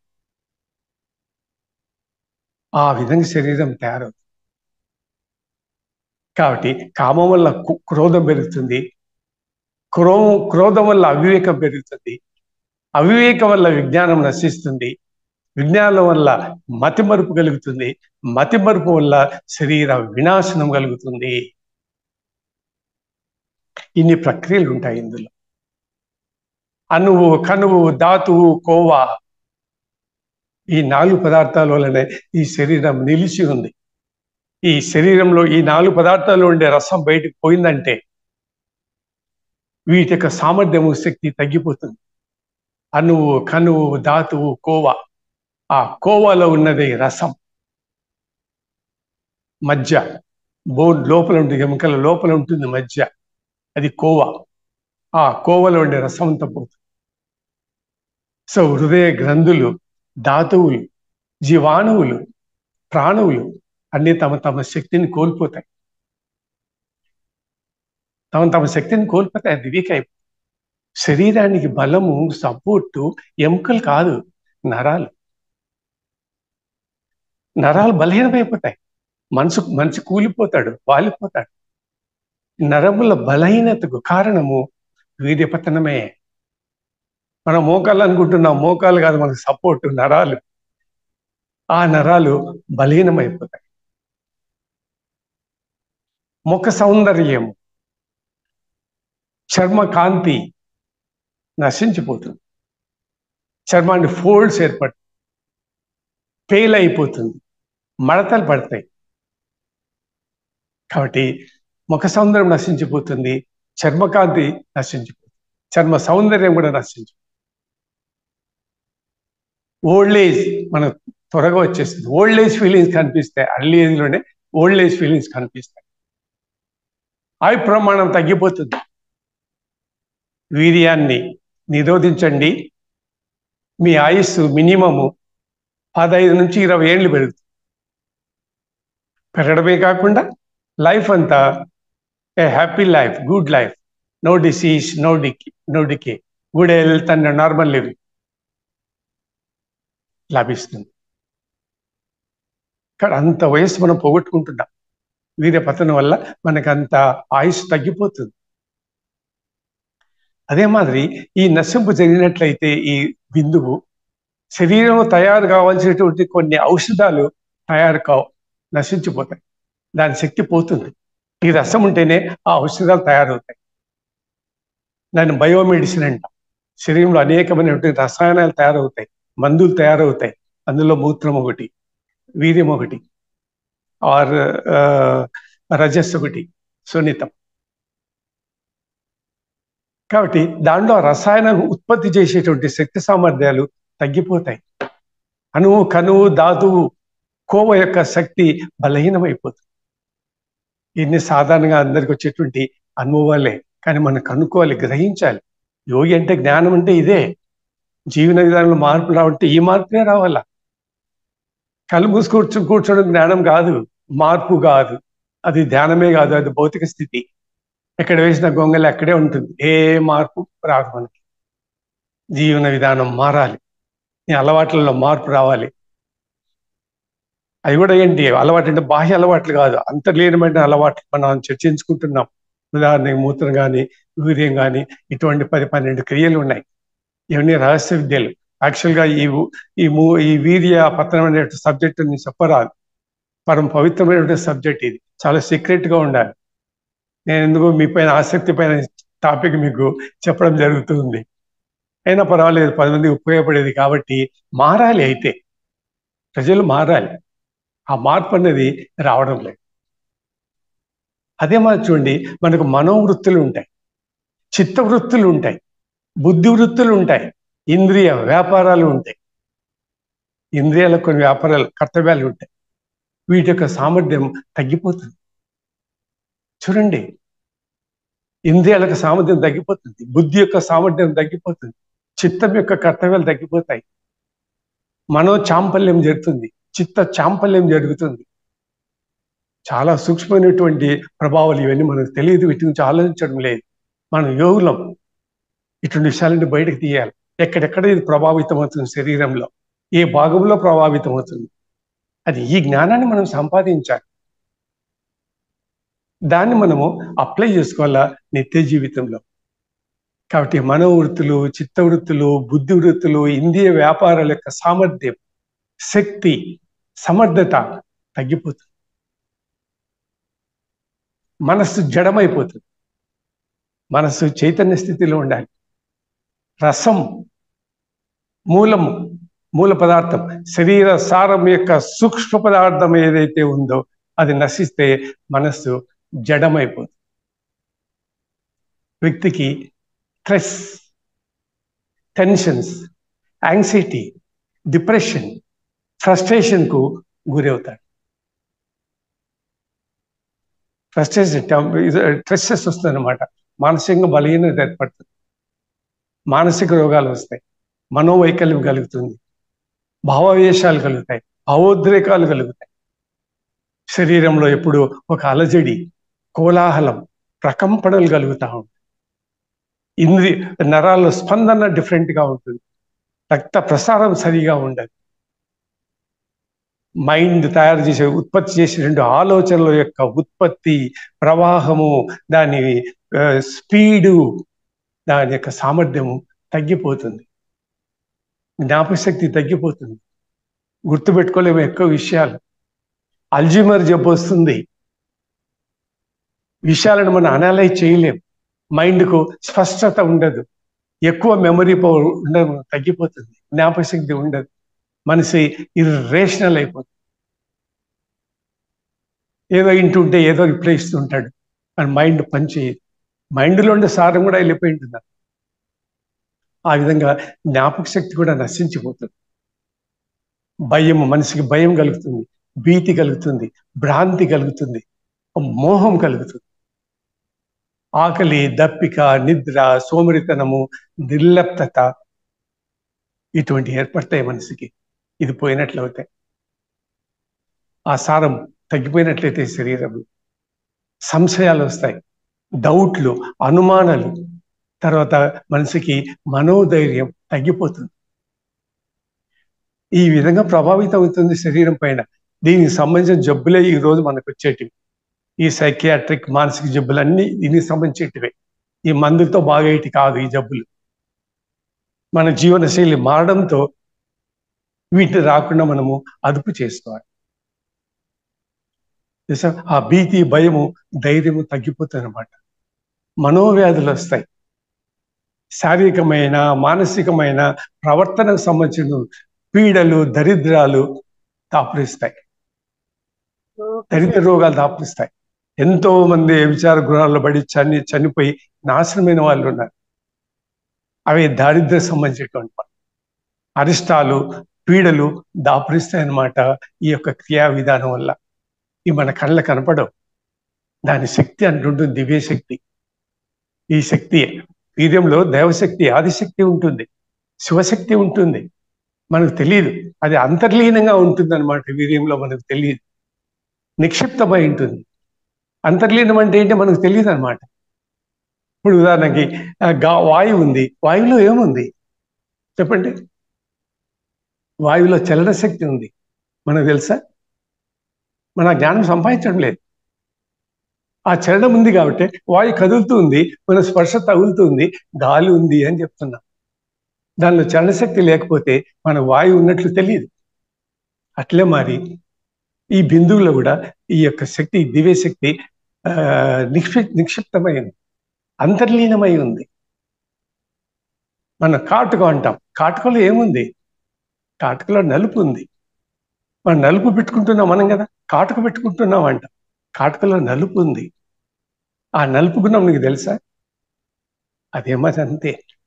అదే మరి వేడిలో ఒక నిక్షిప్తమైన శక్తి ఉంది, అదే తాపం. చూడండి, బయట ఎండ ఉంటే మనకు శరీరం తాపం కలుగుతుంది. అంటే వేడిలో నిక్షిప్తమైనటువంటి రహస్యమైన శక్తి ఉంటుంది, అదే తాపం. అదే మనసులో మనకు శీతలం, చలి పెడుతుంది. ఆవులో నెయ్యి ఉంది, నువ్వుల్లో నూనె ఉంది, పంచదార రసంలో పంచదార ఉంది, మన బంగారు ఆభరణాలలో బంగారు నిక్షిప్తమై ఉంది. చూసారా? కొబ్బరి బోండాలో కొబ్బరి నీళ్ళు ఉన్నాయి. డాన్సర్లో ఏముంది? డాన్సర్లో డాన్స్ ఉంది. సింగర్లో ఏముంది?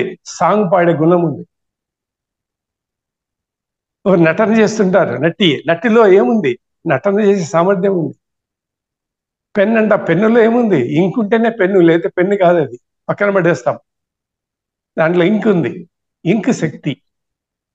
అదే రహస్యమైనటువంటి శక్తులు మన శరీరంలో ఎన్నో ఉన్నాయి. వాటిని విశ్లేషించి మనం బయటికి తీయాలి. యోగి యొక్క ప్రధాన ఉద్దేశము శరీరాన్ని పరిశీలించాలి, శరీరంలో రహస్యాలను బయటికి తీయాలి. ఈ ప్రకారంగా ఇంకా మనకి ఏమొస్తాయంటే, శరీరంలో మన యొక్క అంగాలు ఉంటాయి, పార్ట్స్, సబ్ సిస్టమ్స్ ఉంటాయి. ఆ సబ్ సిస్టమ్స్, ఆర్గాన్స్ యొక్క తేజస్సు, కళ, సామర్థ్యము తగ్గిపోతుంది. పగటి పూట వీర్య పతనం జరిగినట్లయితే ప్రాణ నష్టం జరుగుతుంది. చాలా సూక్ష్మమైనటువంటి విషయాలు ఇవన్నీ. మనకున్నటువంటి ఇమ్యూనిటీ శక్తి, రోగ నిరోధక శక్తి తగ్గిపోతుంది. ఎవరి ఓజస్సు శక్తి ఎక్కువ ఉంటుందో వాళ్ళకి రోగ నిరోధక శక్తి ఎక్కువ ఉంటుంది. వాళ్ళు రోగాలు ఈజీగా పట్టవు. వైరస్ కూడా పట్టదు, కోవిడ్ కూడా వాళ్ళకి అంటది. ఎందుకు? ఓజస్ శక్తి ఎక్కువ ఉంది. కామశక్తి వల్ల, కామాగ్ని వల్ల కామశక్తి పుట్టి, కామశక్తిలో ఈ వీర్యం పతనం అయిపోతుంది. కాబట్టి వీర్యము కామదేవుని రూపంలో ఉంటుంది. ఆ కామదేవునికి మనము వశం కాకూడదు. అట్లా వశమేవా నువ్వు యోగివే కాదు. ఆ కామ దేవుని మనం వశం చేసుకోవాలి. కానీ క్షణిక మాత్రం, నిమిషం మాత్రం సుఖాలకు మనము ఆ యొక్క బిందువును వేస్ట్ చేయాలి. సృష్టి నిర్మాణము, సృష్టి కార్యం కొరకు మాత్రమే ఉపయోగించుకోవాలి, అంతే. సుఖాలకు భోగాలకు ఉద్దేశించింది కాదది. ఈ కాలంలో ఇది it has become part and parcel of happy satisfied life happiness ఇదే అనుకుంటున్నాను. కాదు, అది least important activity in the life, యోగులకు ముఖ్యంగా. కాబట్టి మనకు ఆ విధంగా మనకు ఇంకోటి స్లీపింగ్ డిజార్డర్స్ వస్తాయి, నిద్ర సరిగా రాదు, భయం, పిరికితనం ఉంటుంది ఎప్పుడు. సింపుల్ ఎగ్జాంపుల్ చెప్తానండి. పాలలో ఉండేటువంటి మీగడని తీసేయండి, వెన్న తీసేయండి. ఆ పాలలో ఏముంటుంది? నిస్సారం, నిర్జీవము, సారవిహీనం, అందులో ఏముండదు. వెన్న పోయింది బయటికి. మనం బెల్లం కానీ చక్కెర కానీ దేని నుంచి తీస్తాం? చెరుకు గడ్డ నుంచి తీస్తాం, చెరుకు చెట్టు నుంచి తీస్తాం. ఆ చెరుకు గడ స్టిక్ నుంచి బెల్లం కానీ చక్కెర కానీ తీస్తే ఆ చెరుకు గడ్డ ఏమైపోతుంది? పిప్పి పక్కన పడేస్తాం. నిస్సారం, నిర్జీవం అయిపోయింది.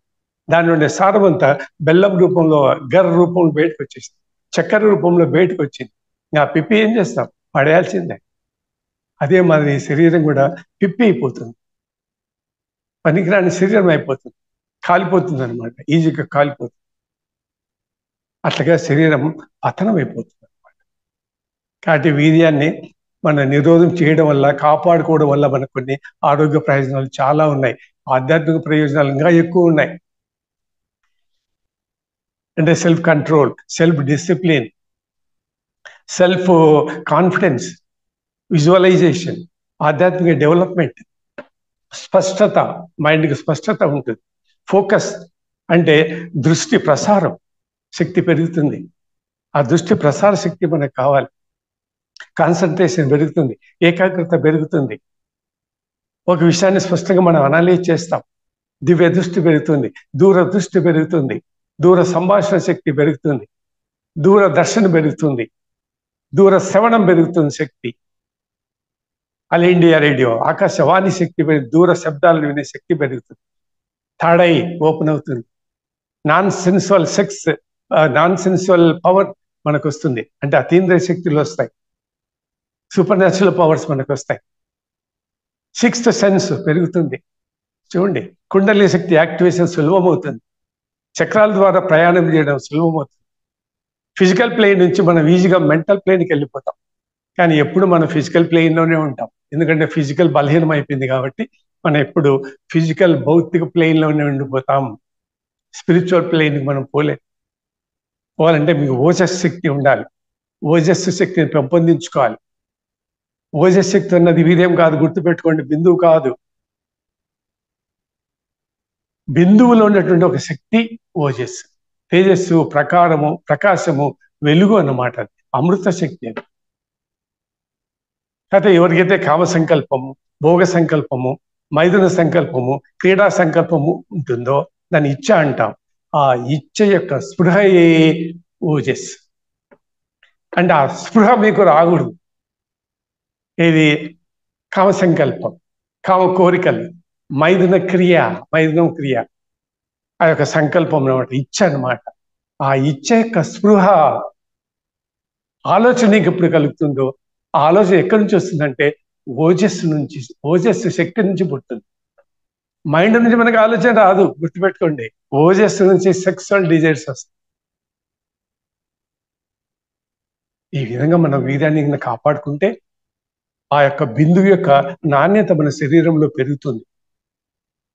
మరొక ఉపయోగం తెలుసా మీకు? Prostate cancer, prostate gland disease ఈ మధ్య ఎక్కువ అయిపోయినాయి పురుషులలో. కొంతమంది క్యాన్సర్ వస్తుంది, ప్రోస్టేట్ క్యాన్సర్. ఆ క్యాన్సర్ జబ్బు నుంచి నివారణ దొరుకుతుంది మనము ఈ వీర్యాన్ని నిరోధం చేస్తే. ఎందుకంటే ఆ బిందు ప్రయాణం చేసి బయట పోయేటప్పుడు మనకు ప్రోస్టేట్ గ్లాండ్ మార్గం ద్వారా బయటకు వెళ్ళిపోతుంది. వెళ్ళినప్పుడు ఈ పదార్థము కొద్దిగా టచ్ అయి ఉంటుంది అనమాట గ్లాండ్స్ కి. అక్కడ క్యాన్సర్ గ్లాండ్స్ పెరుగుతాయి, క్యాన్సర్ వచ్చేస్తుంది. ఇది మేజర్ డిసీజ్ టుడే. ముఖ్యంగా ఏజ్డ్ మేల్స్ కు ఈ జబ్బు వస్తూ ఉంటుంది. తర్వాత స్పర్మ్ కౌంట్ పెరుగుతుంది. ఈ బిందువు మనం నిరోధం చేస్తే దాంట్లో స్పర్మ్ కౌంట్స్, జీవ కణాల యొక్క సంఖ్య పెరుగుతుంది. మనకు కావాల్సిన జీవ కణాలే. ఒక్కొక్క జీవకణం ఒక్కొక్క శరీరాన్ని తయారు చేస్తుంది. ఒక్క మారు మనం వీర్యాన్ని బిందువుని ఎజాక్యులేట్ చేశామంటే దగ్గర 300 మిలియన్ల జీవ కణాలు నశించిపోతాయి, శరీరం నుంచి బయటికి వెళ్ళిపోతాయి. అప్పుడు ఎన్ని శరీరాల శక్తి ఒక్క మారు పతనం అయిపోయిందో చూడండి. అట్లా పోతుంది అన్నమాట. ఇంపార్టెన్సీ ప్రాబ్లమ్స్ ఉండవు, నపుంసకతత్వం యొక్క సమస్యలు రావు. మన వీర్యాన్ని బిందువుని నిరోధిస్తే. నేను ఎప్పుడు వీర్యం అని వస్తాను, నోట్లకి అలవాడైపోయినాయి. బిందువు it applies both male and female. కాబట్టి వీర్యం అంటే సున్నితం అని అన్నట్లే అర్థం. ప్రతి మారు 2 words రిపీట్ చేయకుండా ఒకటే మాట చెప్తూ ఉన్నారు, అంటే బిందువు అని.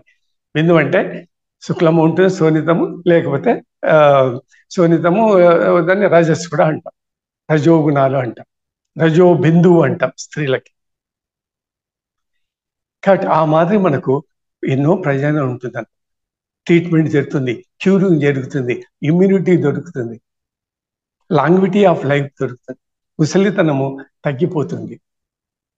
ఇట్లా ప్రయోగాలు ఉన్నాయి, ఆధ్యాత్మిక ప్రయోగాలు ఉన్నాయి, శారీరక ప్రయోజనాలు ఉన్నాయి, మానసిక ప్రయోజనాలు ఉన్నాయి. ఇన్ని ప్రయోజనాలు ఉన్నాయి కాబట్టే ఈ సబ్జెక్ట్ చాలా ఇంపార్టెంట్ అనమాట యోగ చరిత్రలో, యోగ జీవితంలో. కాబట్టి ఈ సెమెన్ రిటెన్షన్ అనేది కేవలము మన దేశంలోనే కాదు, ప్రపంచంలోని అన్ని మతాలలో, సంస్కారాల్లో, సంస్కృతులలో ఈ యొక్క నమ్మకం, బిలీఫ్ ఉంది. అన్ని మతాలలో ఈ యొక్క బిలీఫ్ ఉంది. కాబట్టి వీర్యాన్ని నిరోధించండి, ఆరోగ్యంగా, సంపూర్ణ ఆరోగ్యంగా జీవించండి. కాబట్టి దీని బెస్ట్ మెథడ్ అంటే బ్రహ్మచర్యము, సన్యాసము. అఘోరాలు, నాగసాధువులు, భిక్షువులు, అవధూతలు, హంసలు, పరమహంసలు, యోగులు, వీళ్ళందరూ ఈ విద్యను పాటించిన వాళ్ళే. యోగులందరూ విద్యను పాటించిన వాళ్ళే. వాళ్ళంతా బ్రహ్మచారులే, వాళ్ళంతా సాధువులే. అందుకే చిరకాలం జీవించారు, రోగాలు లేకుండా జీవించారు. ఊరికి ధ్యానం చేసే వాళ్ళు రోగాలు లేకుండా లేరు. ఆ రోజులలో రోగాలు లేవు. రోగాల కొరకు వాళ్ళు యోగము, ధ్యానం చేయలే. మనం అనుకుంటున్నాం, అట్లా ఊహించుకుంటున్నాం. కాబట్టి ధ్యానానికి జబ్బులకు సంబంధం లేదు. ధ్యానం సూక్ష్మస్థితి, రోగం భౌతికం. భౌతిక సూక్ష్మానికి సంబంధం లేదు. ఇది చైతన్య స్థితి ధ్యానం, అది జడస్థితి. జడత్వం రోగం, చైతన్యం ధ్యానం, సూక్ష్మస్థితి.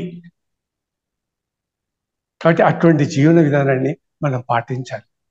అందుకే వాళ్ళంతా గొప్పవాళ్ళయ్యారు. కాబట్టి ఒకటి ఆరోగ్యమే కాకుండా మనకి ఆధ్యాత్మిక శక్తి, జ్ఞానం పెరుగుతుంది, దివ్య దృష్టి పెరుగుతుంది, తర్వాత మన బుద్ధి బలం పెరుగుతుంది. పెద్ద పెద్ద గొప్పవారు అయిపోతారు సమాజంలో. ఇటువంటి ఎగ్జామ్ మనకు కొల్లలు ఉన్నాయి మన ఆధ్యాత్మిక గ్రంథాలు చదివినట్లయితే. ఈ ప్రకంగా మీకు విషయాలన్నీ కొన్ని చెప్పాను. ఇంకా చాలా చెప్పుకోవచ్చు దీనిపైన, మనము చాలా టైం పడుతుంది. అని ప్రారంభం మొదలు తెలుసుకుంటే చాలు మీకు ఇంకా ఏమైనా అనుమానాలు ఇటువంటి ఉన్నట్లయితే మరొక సెషన్లో ఎప్పుడైనా ఇంకా వివరంగా మరికొన్ని విషయాలు మనము తెలుసుకుంటాం. Jai Hind. Thank you very much. నిగూఢమైన రహస్య నిధిని ఈరోజు అందరికీ తెలియజేశారు. చాలా అద్భుతమైన టాపిక్. ఆరోగ్యానికి, ఆత్మ జ్ఞానానికి, ఆత్మ ఎదుగుదలకు, అలాగే మన శరీరాన్ని నాశనం కాకుండా చేసేదానికి కావాల్సిన మూలమైనటువంటి బిందువు గురించి ఆ చాలా అద్భుతంగా వివరించారండి సార్. ఇందులో మీకు ఏమైనా డౌట్స్ ఉన్నా, లేకపోతే ఏమైనా తెలుసుకోవాలనుకున్నా చక్కగా హ్యాండ్ రైస్ చేసి సార్తో మాట్లాడండి. అంతకంటే ముందు ఇంత గొప్పటి జ్ఞానాన్ని మనకు అందించినట్టు సార్కి సార్ గట్టిగా ధన్యవాదాలు తెలియజేద్దాము. మల్లికార్జున గారు, ఓకే అన్ని చేసుకోండి సార్. నమస్కారం సార్. నమస్తే. నమస్తే సార్ నా పేరు మల్లికార్జున సార్. నాకు 35 ఇయర్స్ ఉంటాయి, 36. అయితే అప్పుడు డాక్టర్స్ ఉంటారంటే ఇట్లా సంబంధ భార్య భర్తలు చేసుకుంటే నరాలన్నీ యాక్టివేట్ అయితే నరాలన్నీ నిద్ర బాగా వస్తుంది, మైండ్లో మైండ్లో ఎటువంటి ఆలోచనలు ఉండవు, ఫ్రీ అవుతుంది అని అంటారు కదా సార్. మరి అది ఎట్లా?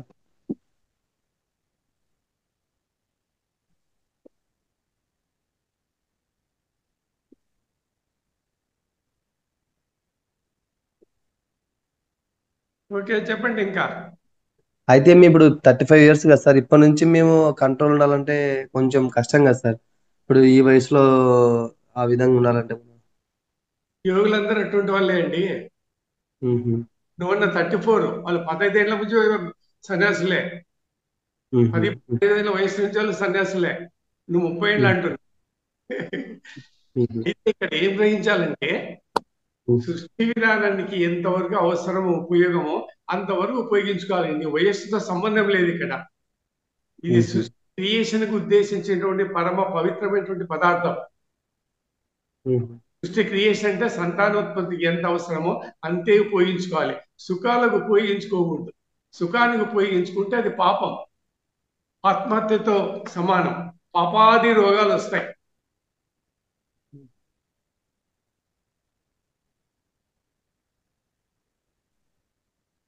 అయితే ఇది కరెక్ట్ కాదంటారు అయితే. Please up to you. మీరు ఏదైనా చేస్తే దాన్ని బట్టి మీకు ఫలితాలు ఉంటాయి. మ్మ్. జ్ఞాన మ్మ్. ఫలితాలు కానీ, ఆరోగ్య ఫలితాలు కానీ నువ్వు ఆచరణలో పెట్టినప్పుడే వస్తాయి. మ్మ్. నీకు ఎంత ఏజ్ ఉంది, ఏమి ఏ స్థాయిలో ఉన్నాం, పెళ్ళయింది, పెళ్లి కాలేదు, అనవసరం అవన్నీ. మ్మ్. ఈ ఫలితాలు కావాలా, ఈ సాధన చేసుకో. వద్దంటే వదిలేయి. అంతే కదా. మ్మ్. నీ లైఫ్ నుంచి చూసుకో. ప్రపంచంలో ఎంతోమంది అట్లే పోతున్నారు. మ్మ్. అట్లా అన్నమాట. కాబట్టి అటువంటి ఏం సంబంధం లే. యోగం అన్న తర్వాత ఆ జీవన విధానం మార్పు రావాలని చెప్పాను కదా. ధ్యానం చేస్తున్నామంటే జీవన విధానంలో మార్పు రావాలి. మ్మ్. మ్మ్. శ్మశానంలో ఒక శవం కాలుతూ ఉంటే ఆ శవం పగులుతుంది. మ్మ్. శవం పగిలితే శరీరంలోంచి రసం, ఒక ఆయిల్ పదార్థం బయటకు వస్తూ ఉంటుంది. ఆ ఆయిల్ పదార్థాన్ని తింటారు అఘోర బాబాలు. మ్మ్. అదే మీరు 300 చెప్పారు. సంవత్సరాలు జీవిస్తారు. మ్మ్. మ్మ్. అలా జబ్బులు రావు. మ్మ్. అట్లాంటి జీవన విధానాలు ఎన్నో ఉన్నాయి. మ్మ్. అందులో ఇదొకటి. మూత్ర వైద్యం ఉంది, సిద్ధ వైద్యం ఉంది, మ్మ్. నరమాంస భక్షణ ఉంది. మ్మ్. కాబట్టి ఇవన్నీ ఆధ్యాత్మిక రంగంలో ధ్యానులు పాటించవలసిన జీవన విధానం. నేను ఏ పాటించాను, నా జీవన విధానం మార్చుకొని నేను ఇట్లా అంటే okay, go ahead, no one will object. కరెక్టే సార్. కానీ మేమంటే ఈ కంట్రోల్ కష్టమవుతుంది. Thank you.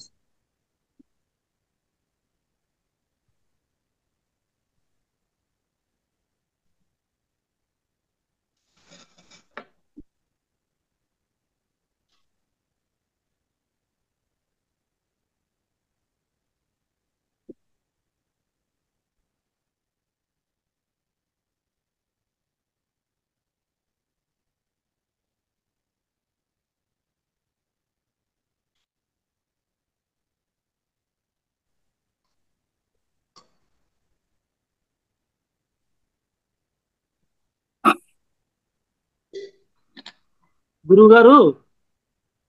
హలో. గురుగారు చెప్పండి చెప్పండి. నమస్కారం అండి. నమస్తే. ఇప్పుడు బిందువు గురించి అన్నారు కదా. లేడీస్ 9 నెలలు ఆగాలి. మేలు 3 నెలలు అన్నారు. అది ఏంటి? అది అర్థం కాలేదు గురుగారు. అది అర్థం అంటే కాలేదు. సృష్టి మన విధానంలో ఆ సంతానోత్పత్తి బిందువు ఉంది మన కదా. సృష్టి విధానంలో సంతానోత్పత్తి ఉంది కదా. ఉంది గురుగారు. సంతానోత్పత్తి ప్రక్రియలో ఆ జీవాత్మ అనే పదం విన్నారా? ఆ జీవాత్మనే జీవుడు. ఆ ఎందుకు జీవుడు అంటారు, ఎందుకు జీవాత్మ అంటారు, ప్రాణం అంటే ఏమిటి, అది పెద్ద సబ్జెక్టు. ఉమ్, బిందు వరకు సంబంధించినంత వరకు ఈ ఉమ్, జీవాత్మ మొదలు పురుషుని శరీరంలోకి ప్రవేశిస్తుంది. ఆ జీవుడు కానీ జీవాత్మ కానీ ఏదో అర్థం చేసుకోండి, రాలేదు. ఉమ్, ఆ శరీరంలో ప్రవేశించిన తర్వాత ఈ శరీరంలో ఈ జీవాత్మ ఎక్కడ ఉంటుంది? కడుపులో ఉండదు, పురుషుని యొక్క వీర్యంలో ఉంటుంది, బిందువులో ఉంటుంది. బిందువులో ఉంటుంది. ఆ 3 నెలలు ఉంటుంది. మా పురుషుని యొక్క శరీరంలో 3 నెలలు ఉంటుంది. ఆ తరువాత ప్రవేశాత్మ అనేటువంటి క్రియా విధానం ప్రకారము ఆ స్త్రీ గర్భంలోకి ప్రవేశపెట్టడం జరుగుతుంది. ఆ స్త్రీ గర్భంలో పెరుగుదల 9 ఆ నెలలు. మొత్తము ఆ ఉత్పత్తి కాలము 12 నెలలు. అవును. కాబట్టి పురుషుడు కూడా గర్భం ధరిస్తాడు, కానీ బాహ్య ప్రపంచానికి తెలియదు. ఆహా రహస్య విద్య, ఆహా దైవ విద్య. గురుగారు. అది దేనికంటే సృష్టి విధానానికి సంబంధించిన విద్య. ఆ టాపిక్ వేరు. ఆత్మ, జీవాత్మ, పరమాత్మ, ప్రాణము, జీవుడు అన్నది వేరు. అది కాకుండా శీర్షిక కింద సపరేట్ గా చదువుకోవచ్చు. ఇక్కడ దీని సందర్భంగా మనం ఏం చెప్తామంటే, జీవాత్మ వచ్చేసి పురుషుని యొక్క వీర్యంలో జీవిస్తుంది. అది మళ్ళీ పెద్ద సబ్జెక్టు. ఆత్మ ఎక్కడి నుంచి వస్తుంది, జీవాత్మ ఎక్కడి నుంచి వస్తుంది, జీవుడు ఎవరు, ఎవరు, అన్ని వేరే ఆస్పెక్ట్ ఆ సబ్జెక్ట్.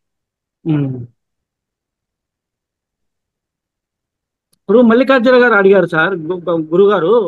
ఇప్పుడు 34 సంవత్సరాలకే ఆ బిందువును ఆపుకోవాలంటే కష్టం కదా గురుగారు. ఇప్పుడు ఏదే విధంగా బయట విధంగా బిందువుని వేస్ట్ చేయకుండా ఇంట్లోనే దాన్ని చేసుకోవచ్చు కదా. రోజుకొకసారో లేదా వారానికి ఒకసారో అట్లా.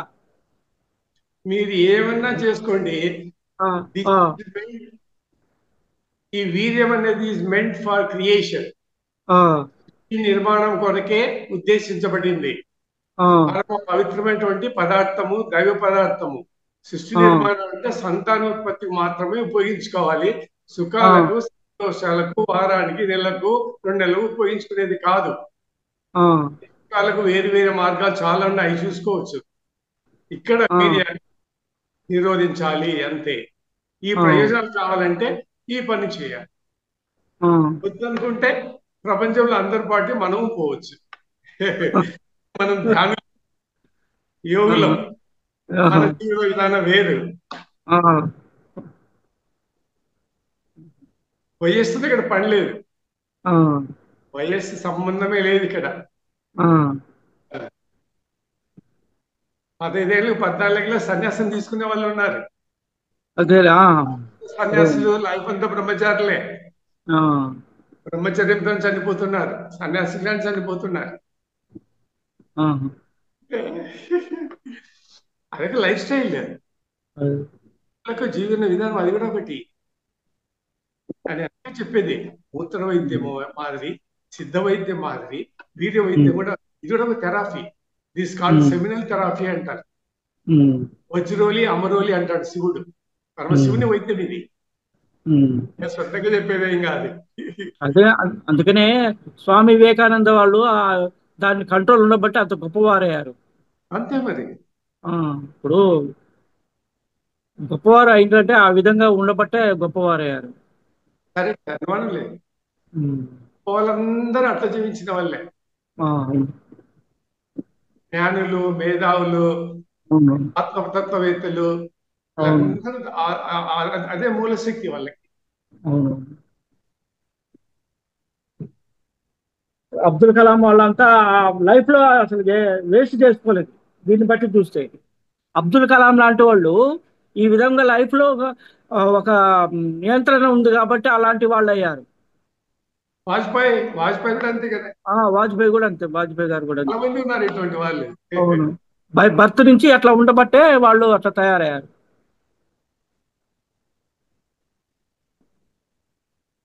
నమస్కారం. నమస్తే. సార్ నమస్తే సార్. నమస్తే. బిందు అనేది మన శరీరంలో ఎలా ఏర్పడుతుంది, బిందు నాశనం వల్ల ఎలాంటి రోగాలు వస్తున్నాయి, బిందువులు నిగ్రహించుకుంటే ఎలాంటి లాభాలు ఉన్నాయి, ఈ విషయాలన్నీ కూడా మీరు చాలా చక్కగా వివరించినారు సార్.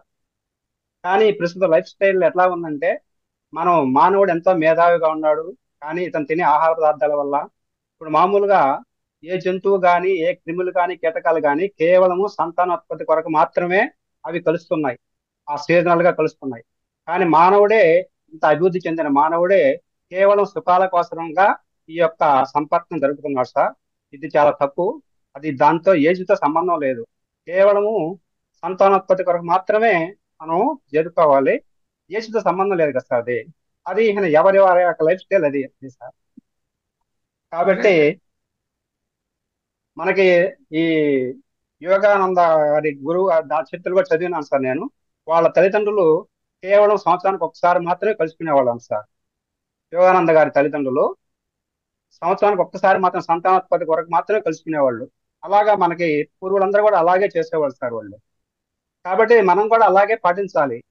అంతేగాని కేవలం సుఖాల కోసంగా ఈ విధంగా జరపడం మాత్రం చాలా మంచిది కాదు. అది మామూలుగా అదే అనుభవపూర్వకంగా తెలుసుకోవాల్సింది, మనం చెప్పబడలేదు సార్. అది అనుభవపూర్వకంగా తెలుసుకోవాల్సిందే వాళ్ళు. ఆ వీక్నెస్ రావడం కానీ ఇవన్నీ కూడా సార్. చాలా చాలా చక్కగా వివరించారు సార్. ధన్యవాదాలు సార్.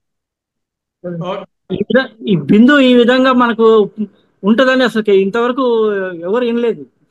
మీరు మాత్రం భలే చక్కగా చెప్పారు సార్. ఇంత రహస్యం ఉంటుందా అని. అదేదో మనం వేస్ట్ లాగా మనం ఇంతవరకు చూసుకున్నాం, కానీ ఇంత విధంగా దీనివల్ల ఈ విధంగా రోగాలు కానీ, ఈ విధంగా వైఫల్యాలు కానీ, విపత్తులు కానీ రావటం అంటేది మనుషుల్లో వచ్చే విపత్తులు ప్రకృతికి కాకుండా మనుషుల్లో వచ్చే విపత్తులు దీనివల్లనే, ఇది వేస్ట్ కావడం వల్ల వస్తుందనేది అర్థమైందండి గురుగారు.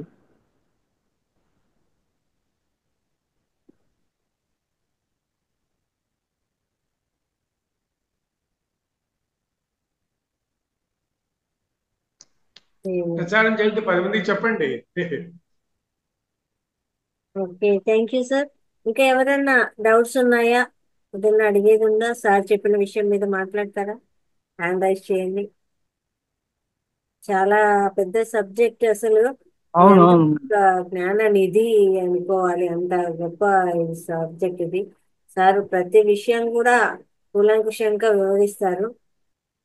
ఎస్, యాదగిరి గారు అడ్మిట్ చేసుకోండి సార్. నమస్కారం సార్. నమస్తే. ఇది ఒక అద్భుతమైన సబ్జెక్ట్ సార్ ఇది. ఎందుకంటే ఒక వ్యక్తిగా జీవించాలంటే అనేక సుఖాలు అనుభవించవచ్చు, కానీ ఒక దైవత్వంలో పోవాలంటే ఇవి పాటించాలనేది గతం నుంచి స్వామి వివేకానంద కావచ్చు, రామకృష్ణ పరమహంస, సారదేవి వాళ్ళు మనకి ఎప్పుడో చెప్పారు. అది మళ్ళీ మీరు ఈ రోజు అద్భుతంగా మాకు చెప్పడం చాలా అదృష్టం అనిపిస్తుంది సార్. ఎందుకంటే అది పాటిస్తే అద్భుతం. ఒక దైవత్వంగా ఉంటారు, వ్యక్తిగా ఉండరు. వ్యక్తిగా ఉంటే అన్ని సుఖాలు అనిపించవచ్చు, అది వ్యక్తిగానే మరణిస్తారు అంతే లాస్ట్. కానీ దైవత్వంతో ఒక మనిషి మానవుడే దానవుడు అన్నప్పుడు, మనిషే దేవుడు అన్నప్పుడు, అటువంటి ఇది పాటించినప్పుడు తప్పకుండా ఒక దైవత్వంతోనే బతుకుతారు, దైవత్వంతోనే జీవిస్తారు. ఇది ఒక అద్భుతమైన ఒక సబ్జెక్ట్ సార్. మీరు మహాయోగులు కనుక మాకు ఈ సబ్జెక్ట్ అందించడం అంటే మామూలు విషయం కాదు. ఇది ఎంతో ఎంతో పుణ్యం చేసుకుంటేనే ఈ సబ్జెక్టు మేము విన్నామని అనుకుంటున్నాం సార్. ధన్యవాదాలు sir. Thank you. Okay sir, actual గా వేరే కాన్సెప్ట్ ఉండింది, మనకు తెలియజేయడం కోసమే. మేడం ఆ కాన్సెప్ట్ వద్దు, ఈ కాన్సెప్ట్ రాసుకోండి, ఇది చెప్తా నేను, అందరికీ ఇది తెలియాలా అని సబ్జెక్ట్ ఫస్ట్ చెప్పింది మార్చేసి ఈ సబ్జెక్ట్ ఇచ్చారనమాట. అందరికీ తెలియాలి ఇది ఎంత తప్పో మనం చేస్తున్నది అనేసి, అది అందరికీ ఆ జ్ఞానం రావాలి. మనం ఎక్కడికో వెళ్ళిపోతున్నాము, ఎందులోనో కొట్టుకుపోతున్నాము, అజ్ఞానంలో ఉన్నాము. దాని నుంచి బయటపడేయడానికి అంత గొప్పటి జ్ఞానాన్ని మనకు అందించారండి సార్. Thank you sir. అనంతకోటి ఆత్మ నమస్కారాలు. ఇంత గొప్ప సబ్జెక్టు మా అందరికీ ఇది మీరు అన్నారు, ఇది రహస్యము, ఎవరికి చెప్పకూడదు. అలాంటి దాన్ని అందరూ కూడా ఈ అజ్ఞానం నుంచి బయట పడేయడం కోసము మాకు జ్ఞానాన్ని అందించారు. చాలా చాలా చాలా చాలా ధన్యవాదాలు. Thank you very much sir. ఈ మాస్టర్స్ ఇంత అద్భుతమైన జ్ఞానాన్ని ఇచ్చిన సార్ మాస్టర్ సార్ మళ్ళీ ఒకసారి గట్టిగా ధన్యవాదాలు తెలియజేసుకుంటూ ముందు ముందు సెషన్స్ లో కూడా ఇంకా మంచి మంచి టాపిక్స్ ద్వారా సార్ మనకు తెలియజేయడం జరుగుతుంది. సార్ ముందు ముందు సబ్జెక్ట్స్ కూడా మాకు మంచి టాపిక్స్ మీ దగ్గర నుంచి రావాలని కోరుకుంటున్నాం సార్. మరి మరి థ్యాంక్ యూ వెరీ మచ్.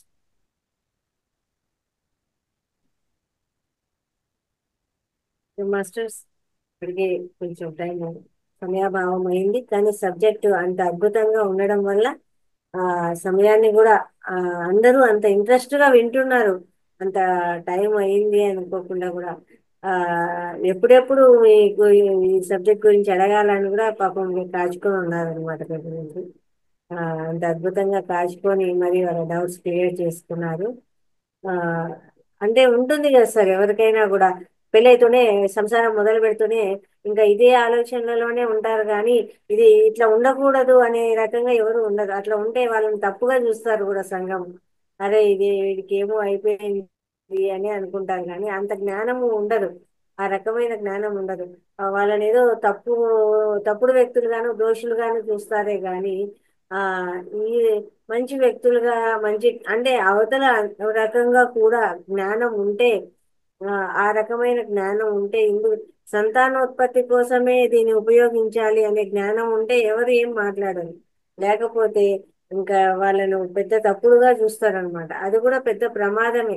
కాబట్టి ఆ జ్ఞానాన్ని అందించాలి, అందరికీ ఈ జ్ఞానం వెళ్తే అప్పుడు ఆ సమాజం కూడా అంతే అద్భుతంగా ఉంటుందన్నమాట. ఇంకా పెళ్ళయింది అంటేనే ఇంకా ఇదే జీవితంతో గడపాలనే వాళ్ళే ఉంటారు, కానీ ఆ సంతానోత్పత్తి కోసమే పెళ్లి చేస్తారు. ఆ సంతానోత్పత్తి కోసమే శారీరక సుఖము అనేది అనే కాన్సెప్ట్ ఎంతమందికి, నూటికో కోటికో ఒకరికి కూడా తెలియదు నాకు తెలుసు. అలా ఉండదు అనమాట. అదే పెద్ద తప్పు అయిపోతారు. కాబట్టి ఆ జ్ఞానాన్ని అందరూ అనుకుంటారు ఈ సబ్జెక్ట్ అంతా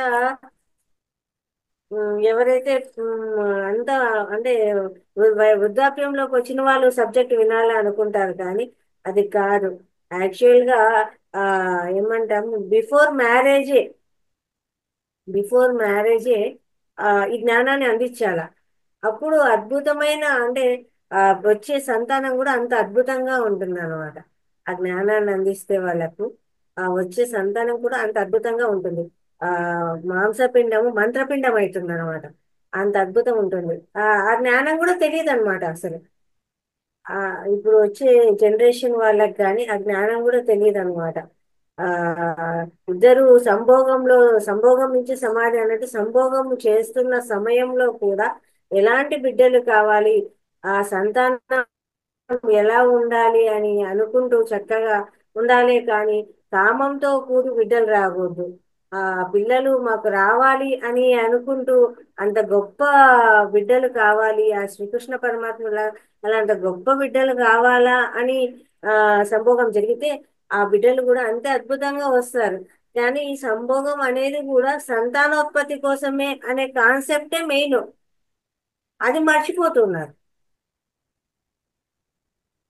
ఆ జ్ఞానాన్ని వృద్ధాప్యంలో ఉన్న వాళ్ళకంటే ఆ యవ్వనంలో ఉన్న పిల్లలకే అందించాలండి. తల్లిదండ్రులందరూ కూడా ఇలాంటి ఈ నాలెడ్జిని కూడా పిల్లలకు అందించాలి. అదేదో తప్పు అనుకుంటారు, కాదు. పిల్లలకు వాళ్ళ వాళ్ళ సంతానము అద్భుతమైన సంతానం వాళ్ళు పొందాలి అంటే ఎలా అనేది కూడా ఆ సబ్జెక్ట్ కూడా పిల్లలకు అందించాలి. అది అది అందరిలోకి వెళ్ళాలి సార్ ఆ సబ్జెక్ట్ కూడా. అది ఆ రకంగా వెళ్తే ఆ సమాజము అద్భుతంగా ఉంటుంది. ఆ మొత్తం విశ్వమంతా కూడా అద్భుతంగా ఉంటుంది. అది తెలుసుకోవాలి. ఈరోజు ఇంత గొప్పటి జ్ఞానాన్ని మాకు అందించారు సార్. చాలా చాలా ధన్యవాదాలు. ఎంత అద్భుతంగా ఉందో అసలు. చాలా వింటూ ఉంటేనే బాబోయ్ ఇందులో ఇంత సబ్జెక్ట్ ఉందా మనం మొత్తం శరీరంలో ఉండే ఆ, దాంట్లో ఉండేవంతా కూడా ఇందులో ఉన్నాయా? ఇంత నష్టపోయిపోతున్నారా మనుషుల అనారోగ్యాలకు కారణం ఇదా? ఎవరికి తెలుసు సార్ ఇట్లంతా ఉంటుందని?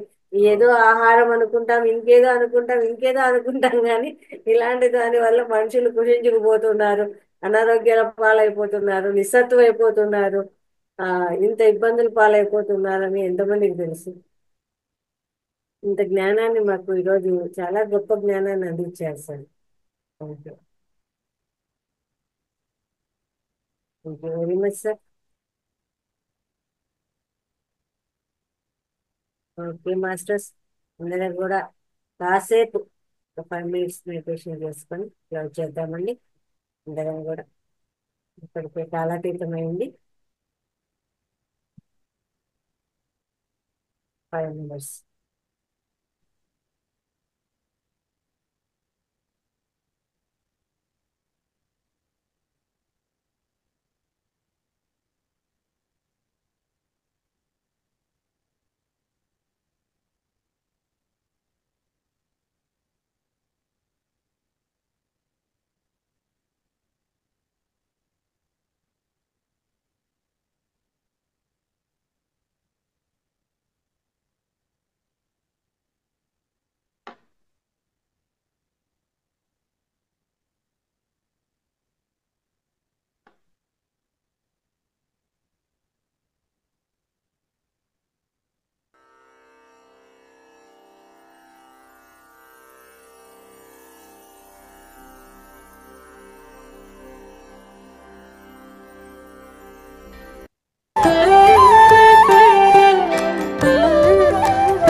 నెమ్మదిగా రెండు చేతులు విడదీసి రెండు కళ్ళ మీద పెట్టుకుందాం.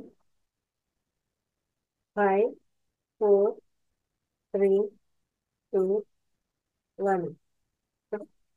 రెండు అరచేతులు తీసుకుందాం. రెండు కళ్ళు తెరుస్తూ ఇంత చక్కటి ధ్యానాన్ని మనకు అందించిన బ్రహ్మశ్రీ పత్రిజీ గారికి చక్కగా ధన్యవాదాలు తెలియజేస్తున్నాము. Thank you very much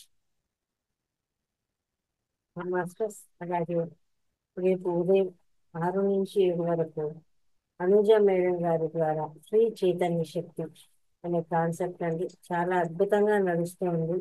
madam గారు సొంతంగా రాశారు పత్రిజీ యొక్క ఆ, ఆ, తన ఆదేశంతో అద్భుతమైన సబ్జెక్ట్ నడుస్తోంది.